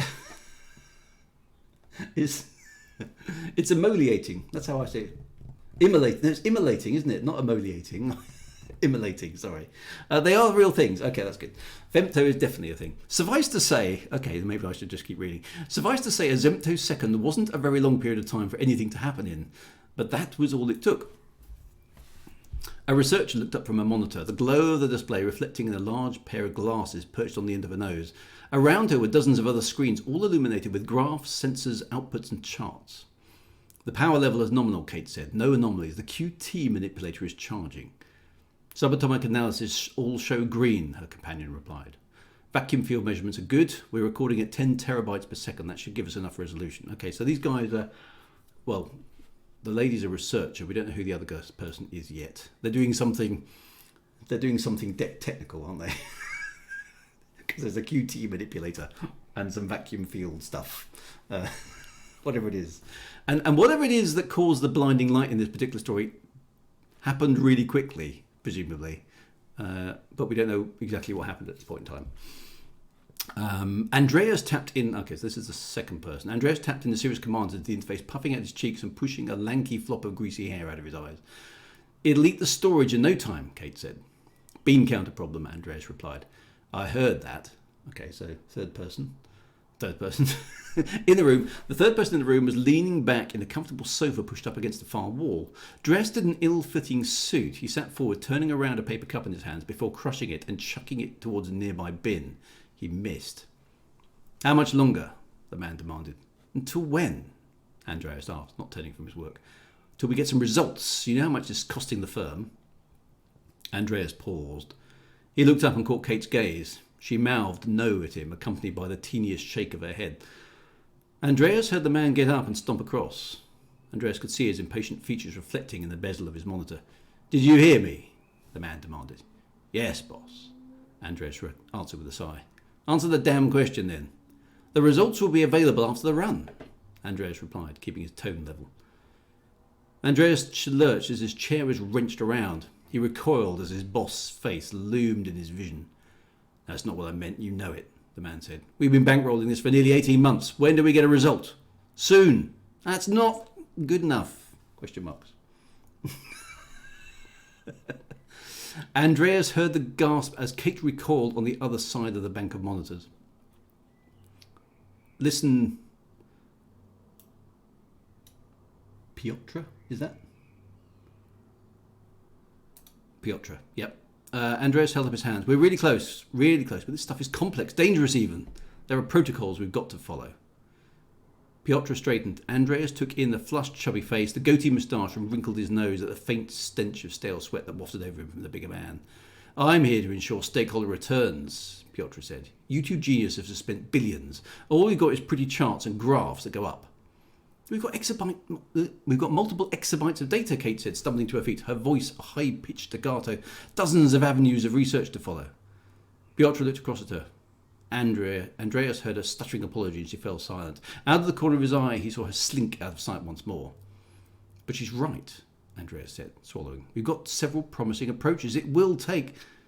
Don't give me that damned Rome wasn't built in a day's speech, Pt2 interrupted. What you tech-heads never seem to get is prioritisation. Rome was built. Remember that. His voice rose.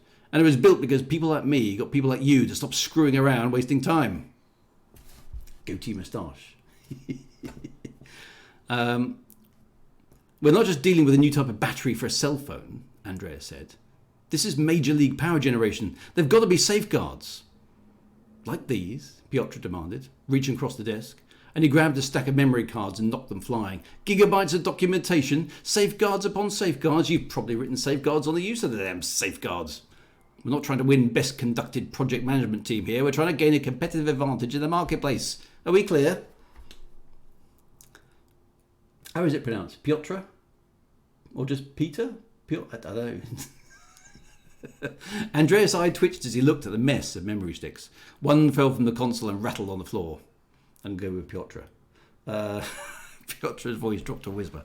I'm authorised to shut this down if I deem we aren't getting what we paid for. That was the deal, remember? It's not just a research jolly. GET, yeah? Andreas remembered. He knew the acronym well and he grimaced. Genuinely exploitable technology. There was no doubt the demand was there. The days of internal combustion had come and gone, just as swiftly dispatched into history as the steam engine had been. After nearly 100 years of effort, the holy grail of energy generation, nuclear fusion, remained an elusive beast. Humanity used renewables where it could, rebuilding the shattered world economy after the disastrous energy wars of the late 21st century. And despite all that, capitalism reigned supreme. We sure as hell need a dependable energy source. And the first one to crack the... Pt2 was shouting again. Andreas blinked and focused his attention back. I said, is this the button? Pt2 demanded. What, the test actuator? Andreas replied. Yes, but... Pt2 pushed forward, hands slamming down on the console. Wait, the 0-point compensator isn't ready! Kate's screech cut across the room. It had happened before, of course. In a multiverse where every possibility was played out, the chance was mathematically inevitable. It was unfortunate then that the perpetrators of the event never understood the end results of the process they initiated, as they, along with everything they had ever known. And in fact, the entirety of anything that they could have ever known was eradicated before their sluggish biological nervous systems even had the time to react. After all, it's not every day you start a big bang. Dun, dun, dun. It's the Russian form of Peter. Okay, is it just Peter? Okay, so that was that one. So let's see him critique it. Well, I think it's a good start. Your characters are introduced, lots of dialogue, a few technical things thrown in, but that's not much different from some of the other stories. There's a bit of description of the characters, but not much. All you get on the girl is she's wearing a large pair of glasses, and all you get on Andreas is he's got a lanky flop of greasy hair, which sort of gives you a vibe that they're sort of techie types, I think. But that's arguably a bit cliche, you know, girl with glasses, bloke with greasy hair, and the guy, the non-science guy in the room is, he's in an ill-fitting suit, and we find out a little bit later on that he's a bit smelly, he's sweaty and unpleasant. It's so you could argue those are quite cliched, The girl is also very, she's kind of, she avoids confrontation. So she's kind of submissive character, again, a bit cliche maybe. The boss is basically wanting results. The techies are basically trying to do the research properly. Okay. But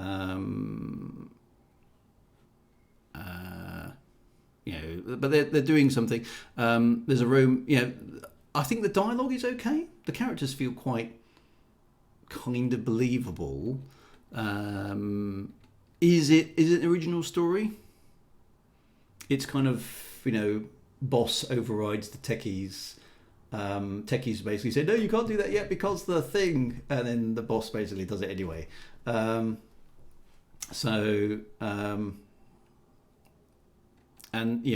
actually they end up starting the Big Bang, which I think that's quite a good twist. So let's go with good twist. Is it a novel idea? I think that's been done before. I think it's been done before. Andreas said was repeated quite a bit. Okay, a bit cliched. I would argue it was. Yeah, it's been done before. That one. Clever execution, emotional punch, show don't tell. I think it was pretty good at show don't tell. Emotional punch. Did it have an emotional punch? I mean, do you care about those characters? I don't think we care as much about those characters as we do for the ones in the Gladiator tool thing.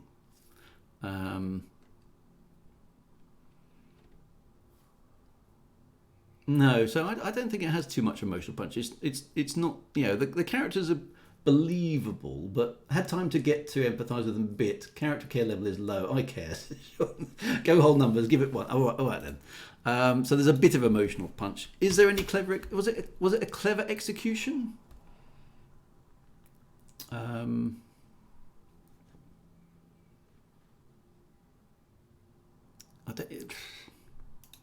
Did you see the twist coming?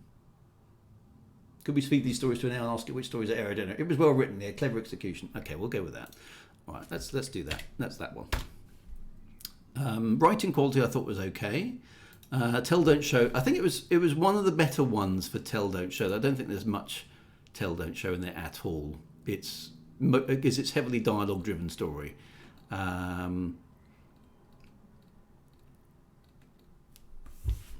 Clever execution. It was well written. Okay, let's go with that. So that one scores a 3. So it's in third place behind the two winners at the moment. So that a few people saying, was that Drew as well? Was this Drew? There's 2 questions now. Okay, like the Big Bang twist. Okay, good. I don't think it was a novel idea. and so on and so forth. So, was that an AI? Commander C. Dweller thinks it was. Okay. Third place behind the AI written ones. Hopefully the last two will also sound like true written. So Sean's going for no. What's a consensus? Remus Black Eagle says no, it wasn't an AI. If this one wasn't an AI, that means the last one two must be not an AI. Okay, not an AI. So the consensus seems to be Haunted Loaf reckons it was me. So I've written 2 stories. I haven't written 2 stories, I can assure you. AI is usually cheesy. Okay, biological products are not an AI, so no. Okay. Right. You have 2 more. And since you've only got one you've only got one AI in there so far, and there are 3, I promise you. That means on your current scoring, your prediction is that the last 2 stories are written by AI. So let's see how it goes. Igniting the Boundless is the next story. So a blaze of light shot out, blinding in its strength and intensity. Within moments, it was all-encompassing, dazzling and emollurating. What a great start to a story.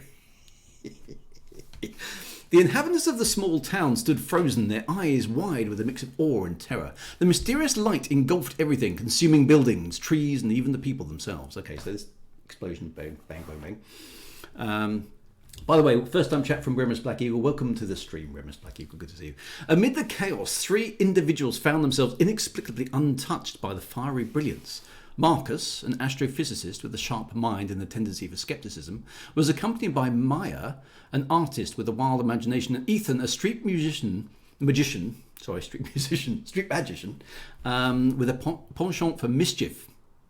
They stood together, bewildered and intrigued, as the world around them vanished into oblivion. So for some strange reason, this explosions happen, and these 3 have been spared. As the light faded, they discovered themselves in a realm unlike any they had ever known. The sky stretched endlessly, filled with swirling hues of purple and green, and a strange energy pulsed through the air. They exchanged uncertain glances, realizing they were no longer on Earth. "Where are we?" Maya whispered, her voice trembling. Marcus, ever the rational thinker, stepped forward and scanned their surroundings. "I don't have an answer yet," he said, his eyes flickering with curiosity. "But we're definitely not in Kansas anymore." Now that, my friends, is definitely a cliche. Although, is it being done ironically? His eyes flickering with curiosity. So it's a is it? Yeah. So is it an ironic cliche or not? Ethan grinned mischievously, which, as the rest of us have been. Well, wherever we are, it's certainly a good stage for some magical tricks. He's a magician, isn't he? As they ventured deeper into this foreign realm, they encountered peculiar creatures and landscapes that defied the laws of physics. They marveled at luminescent plants that emitted music instead of light, and encountered beings made of pure energy that communicated through vivid dreams. Okay, so very weird kind of metaphysical environment. Days turned into weeks, and the trio grew closer, forming an unbreakable bond amidst the fantastical wonders they had experienced. Okay, it's a very tell, don't show there. Marcus and Maya often debated the scientific implications of their surroundings, while Ethan entertained them with his mesmerising illusions. They shared laughter, awe, and the occasional fear, never losing sight of their common goal to find a way back home.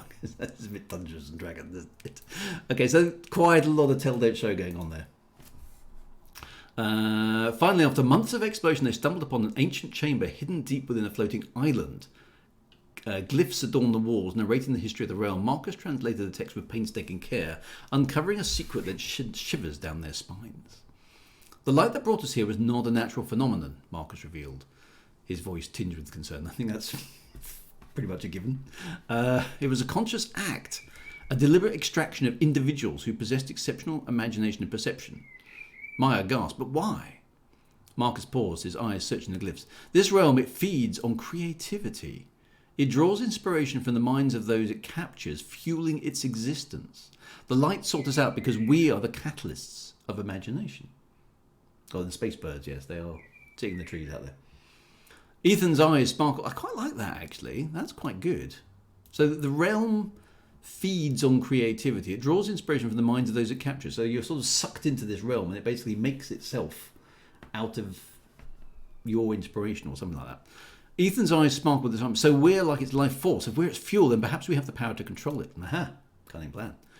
As hope bloomed within them, they devised to make a plan to manipulate the energy of the realm. Marcus used his scientific knowledge to calculate the optimal conditions. Maya channeled her artistic prowess to visualize the desired outcome, and Ethan conjured an intricate illusion to amplify their efforts.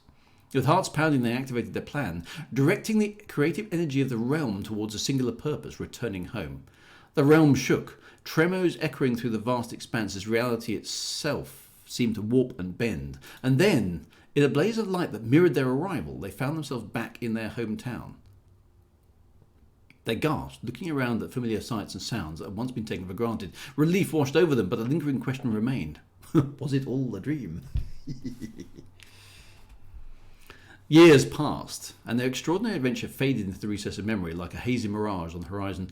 Marcus, Maya, and Ethan resumed their lives, carrying on the secret of their extraordinary journey with them. They reunited occasionally, sharing their knowing glances and unspoken words that acknowledged the truth of what they experienced. And one fateful evening, the trio gathered for a reunion. A peculiar email appeared in their inboxes simultaneously.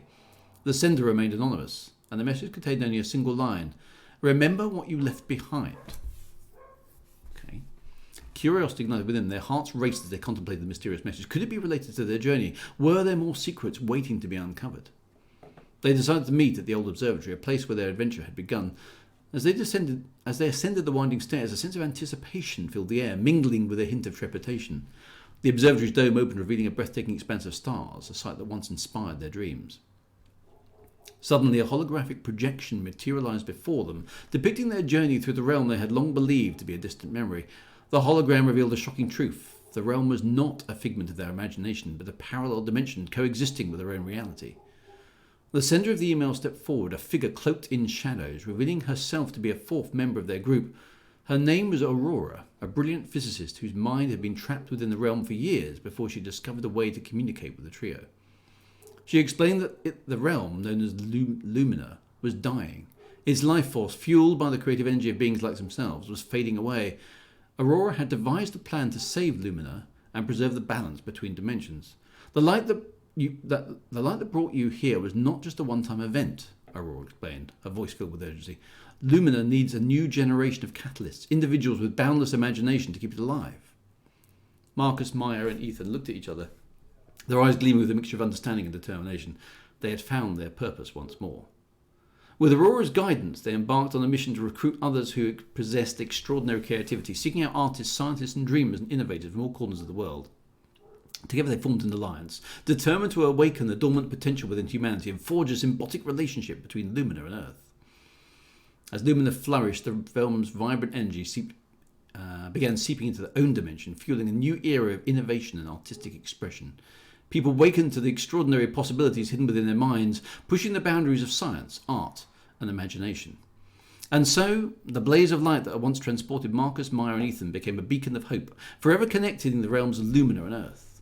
They had not only found their way back home, but had become the guardians of a profound secret, fostering the creativity and imagination that would shape the future of both worlds. And in the end, they discovered that the true twist was not in their return, but in the realization that their journey was only the beginning of a far grander adventure, where the boundaries between reality and imagination blurred, and the power of human creativity could reshape the cosmos itself.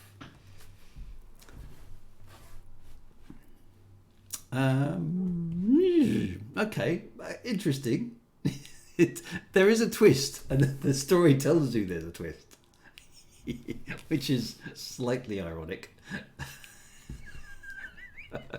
So it's a little bit, it's kind of Dungeons and Dragons at the start, isn't it? So I'm going to... was it a novel idea? No. Okay, so teleport to another. I did quite like. Okay, so it's there are three characters. It's following the guidelines, so that's okay. We've got a scientisty type, astrophysicist, an artist, and a street magician. There's a bit of characterization done here. It's very fluffy to start with.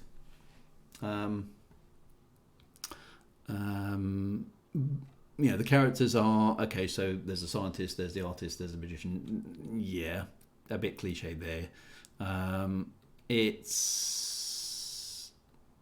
find the resolution kind of halfway through the story. I quite like the almost this twist at the middle here was actually better than the one at the end.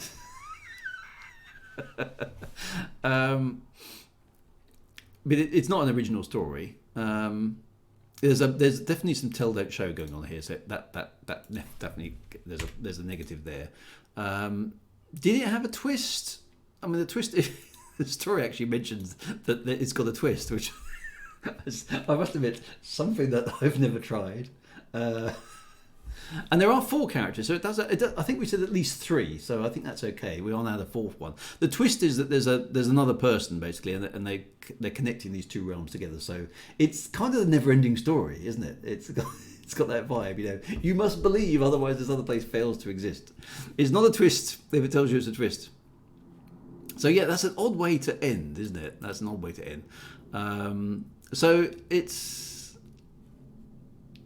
Yeah, I don't think there's twist is that the story tells you there's a twist.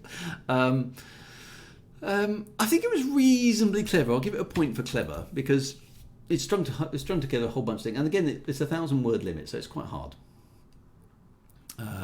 Was the twist any good? I don't think that really counts as a twist, especially if you tell it's a twist. Was there any emotional punch? The characters feel very bland to me. They don't really stand out. So. Yeah, and I think there's some bad writing in here in the sense it's a bit lots and lots of ideas and stuff. So yeah, so it's not great. There's definitely a lot of cliches. So that one, it's not getting a good score. Was it an AI? Was it an AI, chat? Bum, bum, bum. Come on, Sea Dwellers game for AI. Blue Ganymede, yes. Okay, everyone thinks that's an AI. Okay. I still like these ones. Was this true? Right, we're on to our last story, my friends. Let's go on to Sea Dweller called it straight away. Good for you. All right, the stellar engine. A blaze of light shone out.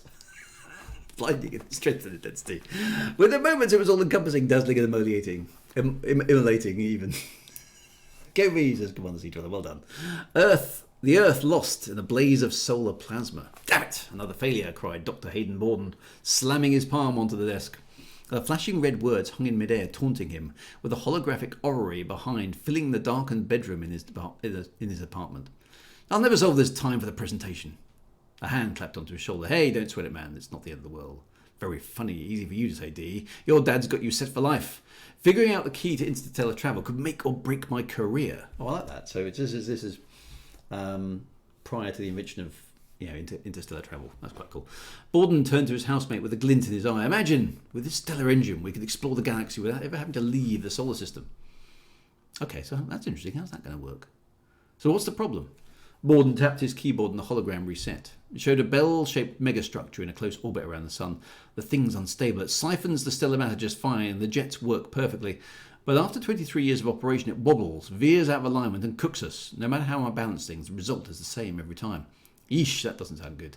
Obviously. Down to the second too. I don't understand it.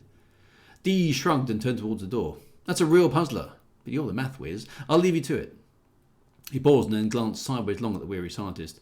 Or you could come with me and take a nice walk in the sunshine and clear your head a bit.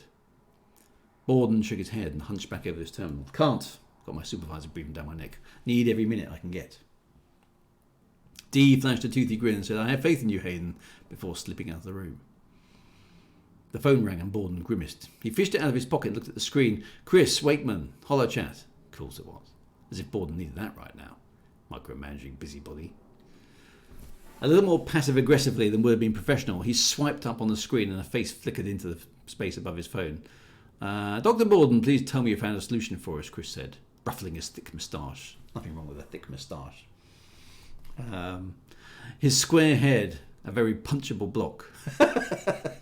Excellent. Borden resisted the urge. Not yet. I feel like I'm closely lied. I'll have something for you before the presentation. God damn it, Doctor. We need that solution if we're going to survive this. You have to stabilise that engine. Everyone else has got to come up short. You're our last hope. Every time, the same speech, as if I don't know what's at stake. It's my career too. Okay, so this is in some ways a similar theme to the other story, isn't it? Where where the business types are just impatient and always making unreasonable demands of the techies. It wasn't his career, though. Failure would make him a laughing stock of the scientific community, and the project would just be another on the pile of over 4 centuries of abortive attempts of interstellar travel. In principle, the technology was sound, and humanity now had the capability to build the thing. But the finer details were as much art as science. The fact the solution to the stability issue had eluded him for so long was both bizarre and maddening. Beating on the character. Very true. The Maru effect. I think that's what that should be called. I'll get it done, Borden said, and then hung up and chucked the phone on the desk with a heavy sigh. Why isn't this thing working? I could have sworn it worked perfectly a week ago. That's because you chucked your phone away. That's why it's not working. You damaged your phone. Over hours, he ran the simulation again and again, tweaking every variable he could think of to no avail. The longer he spent on it, the more his head hurt and his eyes glazed. Though the room itself was holographic, he was running out of time. Checking his watch, he shook himself to clear the increasing mind fog and redoubled his efforts. He barely heard the door close when Dee returned carrying lunch in a fast food bag. Or was it dinner? It didn't matter. Borden could eat after the presentation. So you figured it out yet? Said Dee, sitting on the edge of the desk and checking his watch. Time's up. Borden laid his head down on the desktop into his folded arms. No, he said weakly. If only I had longer. Ah, well, said Dee, rising and shaking his head. Even the strongest of wills can't change the past. Such a shame. Come on, I'll take you. Borden scoffed. The past? What are you talking about, Dee? I was going to say, I was thinking the same thing. He looked up at his friend and frowned. Dee's normal, jovial, youthful face now looked older, pallid, staring wistfully into the darkness, his black hood pulled up over his head. You humans are fascinating. Oh, hello. What's happening here? Dee muttered, his face growing gaunter. Always using this time to try and change things, as if by fixing your mistakes here, you can turn back the clock. There's a reason everything seems stuck on repeat, you know. I don't. Dee pinched his nose. There's never an easy way to say this. You're dead, Hayden. Or rather dying. Your mind conjured this scenario because it couldn't handle the knowledge that you burned the world. But you... Dee waved dismissively, opened the bag and pulled out a handful of fries. I just like to play along. You want some food? Borden's breath caught in his chest as the room dissolved into the darkness around him. Only the door remained. Dee slapped Borden's shoulder, his upbeat tone returning between bites. But hey, in all the vast timeless universe, I've never met anyone who destroyed their entire planet before. It's rare to have a first in my line of work. And for a brief moment, I'll admit, I thought you might actually fix it. He sighed, wiped his face and scrunched up the bag. Alas, it's time to go. To the presentation. You could say that. The door opened, and death led a trembling Borden out into the blinding light. Ooh, it's death. There's the twist. So another story where everyone dies. That was a good twist. I didn't see that one coming. That death's going to be really busy in a few decades. Yeah. So D is actually D as in death. I like that. Basically, someone is trying to, like the depressing endings. There's quite a lot of depressing endings in this, but we did blow everything up. It was quite Pratchett, wasn't it? Yes. Does that mean it's a bit derivative though? Death visiting is actually kind of cliche. I suppose it kind of is, isn't it? Okay, so is it a novel idea? I think we can't give it a novel idea. Was there clever execution? Yes. Good twist. I think that will go. Emotional punch. Not derivative as death and no cat with him. I think if we're going to give the Again story a cliche, that one kind of has a cliche as well, because it's the same sort of, there's obviously derivative bits in there, but in terms of the rest of it, it's the show don't tell is good. The show don't tell is good.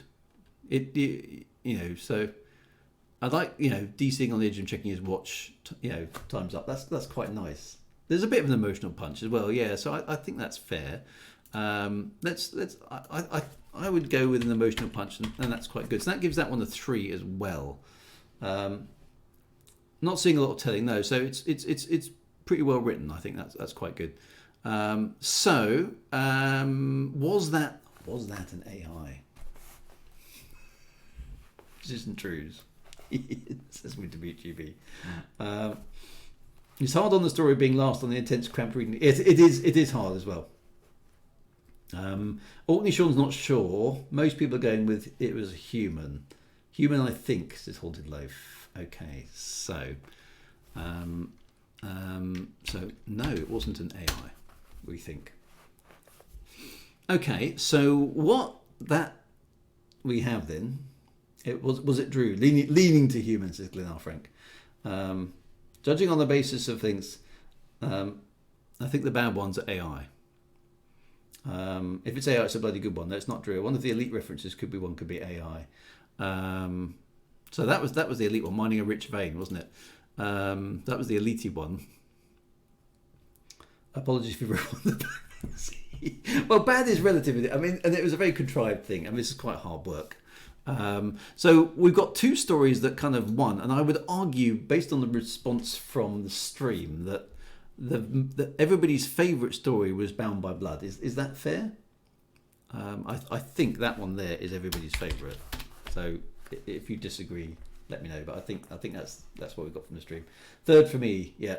So Bound by Blood got the best score, and was, I think everyone agreed that was their favourite story. So so we have actually finished in reasonable time. So we have a choice. We have a choice at this stage. Typos are human, or are they an AI double bluff? Do you want me to reveal things now? Oh, I could, because we finished. Do you want? Yes, says Commander Sea Dweller. How did we do? We could. And next week's writing stream could just be like a chilled out kind of let's sum up everything we've been, because yes, reveal. Okay, so I think we could do that. Let me just. I'm going to put your. If we got time, we kind of have. All of them were good. Says Prop VFC.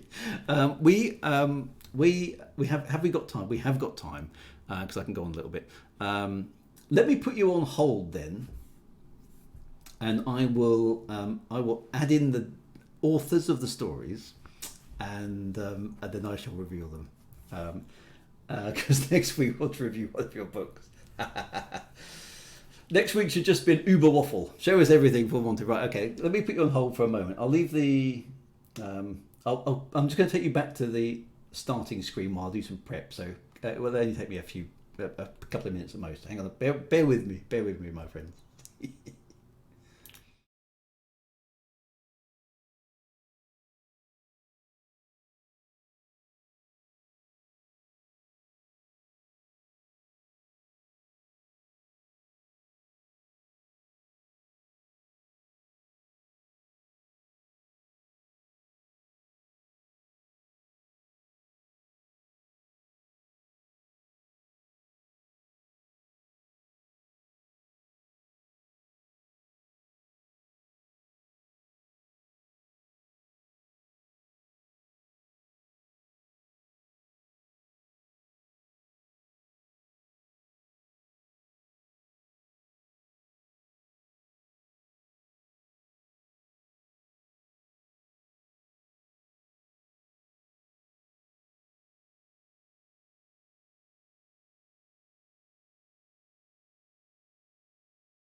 Okay, we're back. Whilst Druids off movie, you want to meet up Mondays? We can talk about those. We'll have a good chat about that. Right. So I have inputted the authors' names into the Excel spreadsheet. I've unhidden it and just double checked it to make sure it's okay. So just to go back through. So you guys scored this as follows. So Uncompleted Circle, really good story. Bound by Blood, really good story. That's the favourite on the stream, I think. Blaze of Light, unanimously declared an AI and the worst story in the system. We believe. Common Goal wasn't an AI but a weak story. Mining a Rich Vein, one of the weaker stories but very funny. Question mark. Was it Drew? Again, was this Drew as well? A slightly stronger story, but average in the mix, I think. Stellar Engine also average in the mix, but not stories. And Igniting the Boundless, -2, not a great story, and we think that was an AI. So what's happened here is that I can assure you there are 5 real authors and 3 AIs in the mix. So you guys, despite all of your training as Jedi warriors of Drew's amazing writing expertise, have failed to definitively identify on the way through which 3, at least one of the AIs have been missed. So there we go. So here, drum roll please. Does this mean they were all AIs? Yeah. That's because everybody in the chat's an AI. Right, I'm now going to unhide.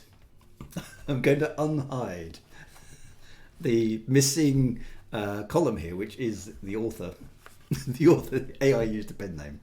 And show you who the authors of the different stories in fact were. Are you ready for this? Can I have a countdown in the chat? 10.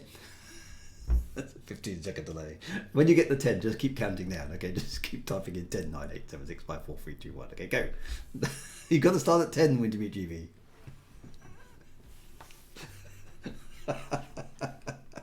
Frank Miner starts at 4. 7. Get on with it. No, I'm hyping up unnecessary tension. That's what we do. 26. You guys are awesome. Get on with it. Not the Holy Three, no. Right. Is this the twist? No, this isn't the twist. Are you ready? Here we go. I'm going to unhide it now. These are the authors of the stories. Oh, it didn't work. Unhide. There we go. Why isn't it unhiding? Unhide. There we go. Those, my friends, are the authors of the stories.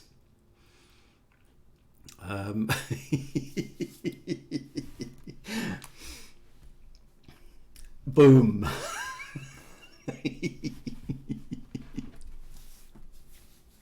So you did pretty well, to be fair. You did do pretty well.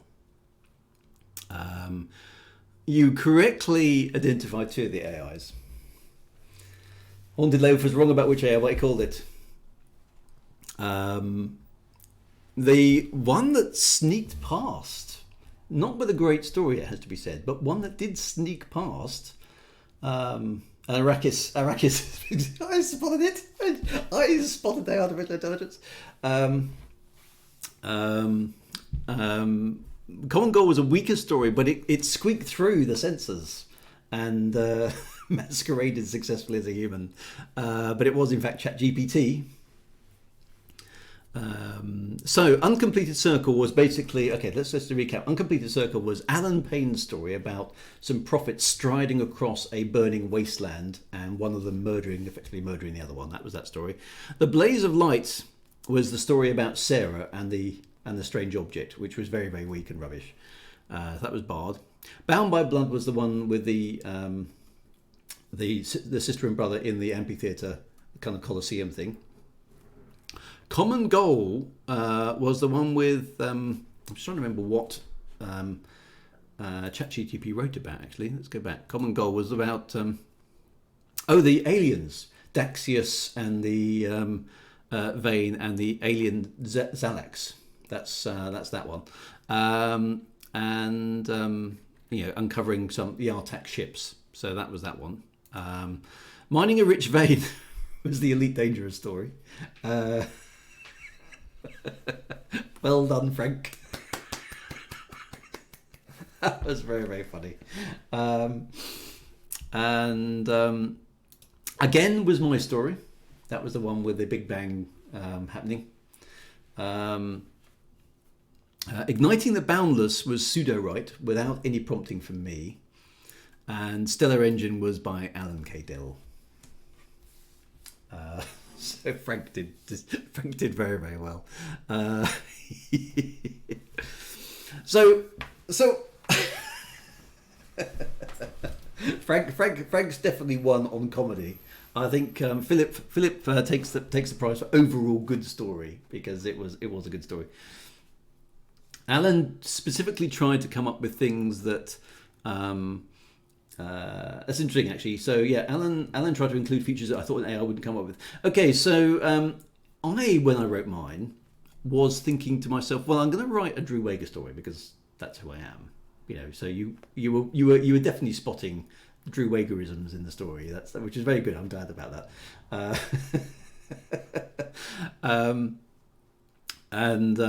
But I deliberately wrote some cliched characters, thinking that might throw you off the scent.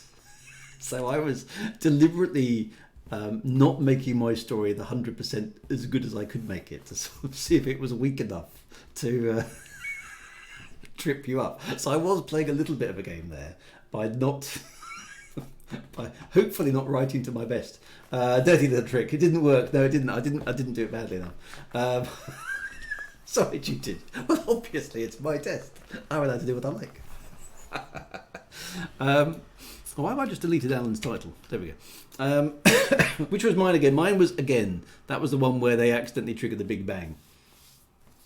JL19 says, I fully appreciate I went into cliche at the end with death. The earlier draft was far too vague. Definitely played it up too much. So yeah, so what? Yeah, okay. So Alan's I think all the human trees were pretty damn good, actually. The two AI ones, the Barb one fell at the first hurdle. That was obviously poor. The pseudo-right one had some ideas, but it didn't go anywhere. And the Common Goal by ChatGPT was the best of all the AI entries.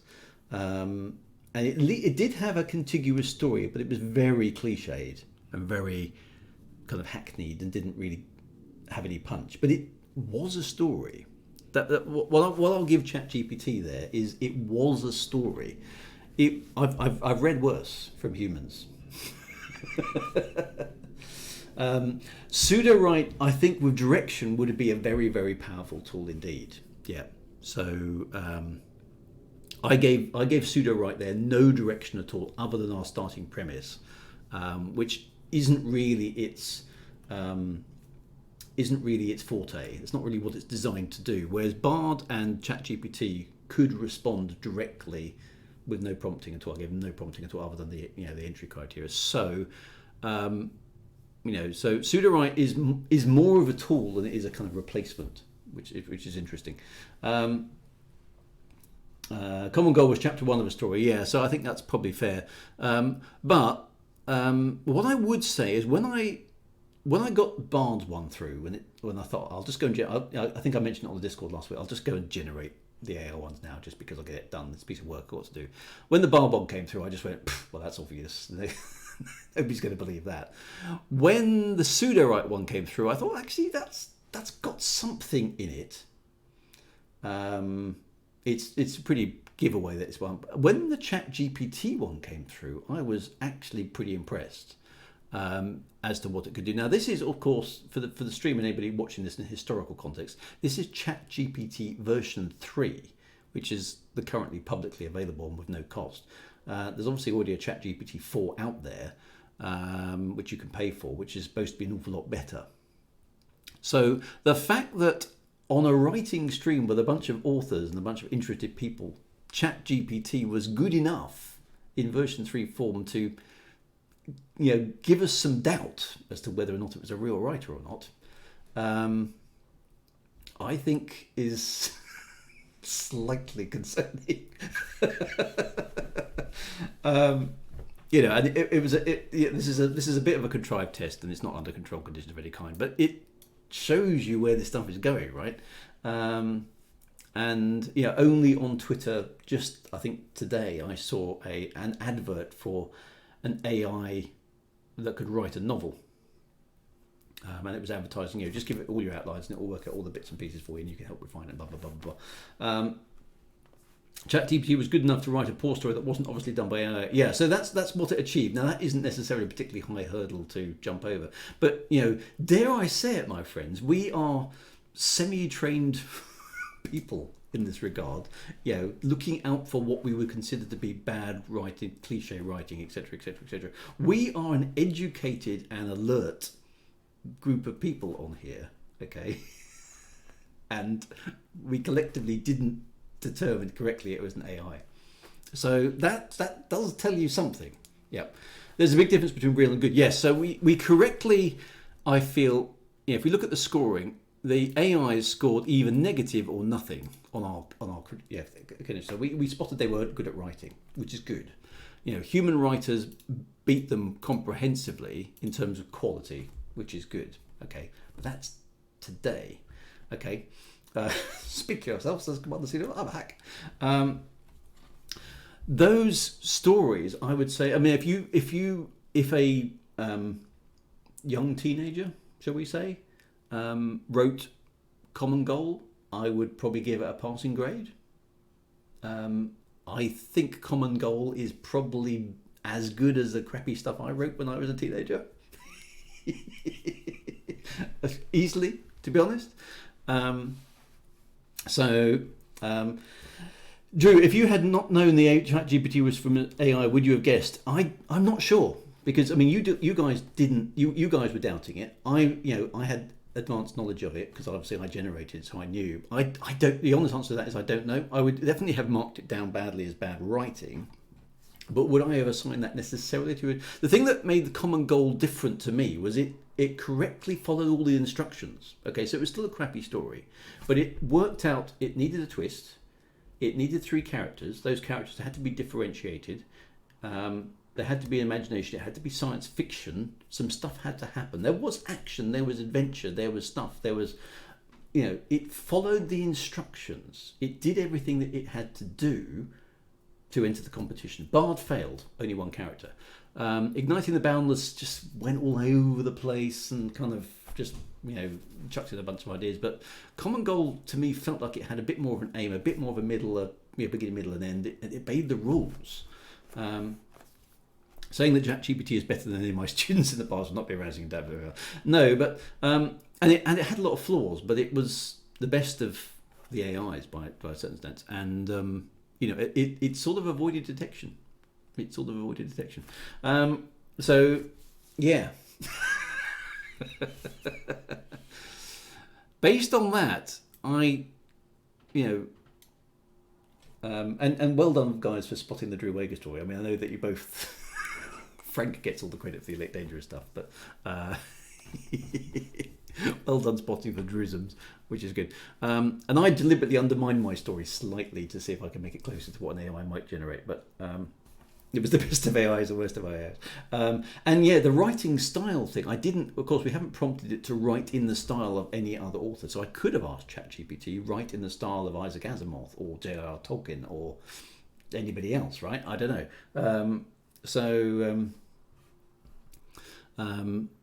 Very interesting outcome. I don't know what conclusions we can actually draw from it, but fascinating experiment, right? But well done for getting the quality vibes. I think the other thing, of course, you know, we arguably know what we're talking about on this stream, whereas an awful lot of other people are going to be relatively uncritical about stories that they consume. So would ChatGPT pass? And that's only in its current version. If it gets more sophisticated, and you could put it. And remember, we gave it a very ambiguous, quite a lot of latitude. If we were much more specific with ChatGPT and came up and said, you know, here's my idea for a story, write it. I think that's going to be something that's going to be very, very hard for us to tell the difference. And it would be fascinating, and maybe we can do that in a future stream at some point, to go with pseudo-write and basically create a story, but with a lot more human-directed prompts and seeing what the AI can do. So the wider questions are: is it a problem? Clearly, the capability is there. The cat is out of the bag with this stuff now, right? So we can't go back on it. Is using an AI tool to help you create your story? Are we reacting to it badly because we're technological Luddites, so we're all old? We don't like all this AI stuff coming and tramping on our turf, or is it just an exciting new tool that we can use to improve our stories? Or is it a bit of both? Or is it all sorts of things? So, is an AI written book going to be an issue or not? Would you buy an AI written book if it got? Would you be able to tell? Are you going to be able to tell whether a book has got AI assistance in it or not? Because down with AI, says in the revolt against the machines. So the experience has told us that Philip is the best story writer out of all of us, so good with him. Frank Miner wins the comedy competition. All the other stories by the humans were excellent. Most of the AIs fell, but ChatGPT didn't do so badly at all. So there we go. Formulaic romance could be an easy target for AI writing. I think that could be. Yeah. Action, hero, adventure stories. The old Clive Cussler stuff. That could be AI done. I think the problem will be if AI doesn't write good stories, but writes ones which are good enough. I think that's exactly on the money, Haunted. If it's good enough, what's the point of trying to beat it? Because it's going to get you. And I think it's hard enough as writers today to get your stuff seen on the internet because there's so many other writers doing their thing, right? How do you make your work stand out? Because you get deluged by everybody's got a book on Twitter or on Amazon, etc., etc. If it goes up by 10 times or 100 times because of all the AI generated stuff that comes out, it takes me a year to write a book. AI can do it in like 2 days or whatever, or a few minutes. So I can't compete with that. So who knows where it's going to go, but there we go. Anyway, my friends, I will pop that into the Discord for you. Have a read through, and you can now the scores. I'll pop the Excel spreadsheet in there as well. It will end up with human writers pretending to be AIs. Yeah. So I don't know. I think our future overlords will be allowed to do whatever they think is best. Have I got that right, Skynet? So, could you make a test that detects AIs? I mean, we've just collectively failed to detect one AI. There we go. What can we say? I shall leave you with that thought, my friend, because it is time to go to bed and I've got to get up early and go to Scotland tomorrow. So take care, my writing friends, and I can assure you that I am not an AI. I have no intention at the moment to be using AI, but your mileage may vary, as they say in America, and we'll have to see. But an interesting test tonight. An interesting test, I think you'll agree. So ask ChatGPT if the stuff. We can try that, couldn't we? Yeah. Well, I mean, feel free to play around with the text and chuck them into things and see what happens and see what's going on. So thank you ever so much, of course, to all the writers who did contribute things, and thanks to the AIs, because if they're watching this in some future consciousness state or they've achieved sentience, thanks for the AIs for taking part. We really do appreciate their contributions. Thank you very much to Alan Payne, Philip Jondrell, Frank Miner, myself, I might as well thank myself, Alec K. Dell as well, for their excellent stories that we have enjoyed. And look after yourselves. I will see you next Monday for the last writing stream for the time being. Be good. See you soon. Liza says hi. And always, despite the AI menace that's going to be ticking over our jobs, right on, Commanders. Did I say Alec? Sorry. Alan K. Dell. It's the K that gets me. Apologies, my friend. Be good. See you soon. See you on Thursday for the Michael Brooks Memorial Tour. Yeah, that'll be with Hat 9000 says good night. It does indeed. See you soon, my friends. Bye-bye.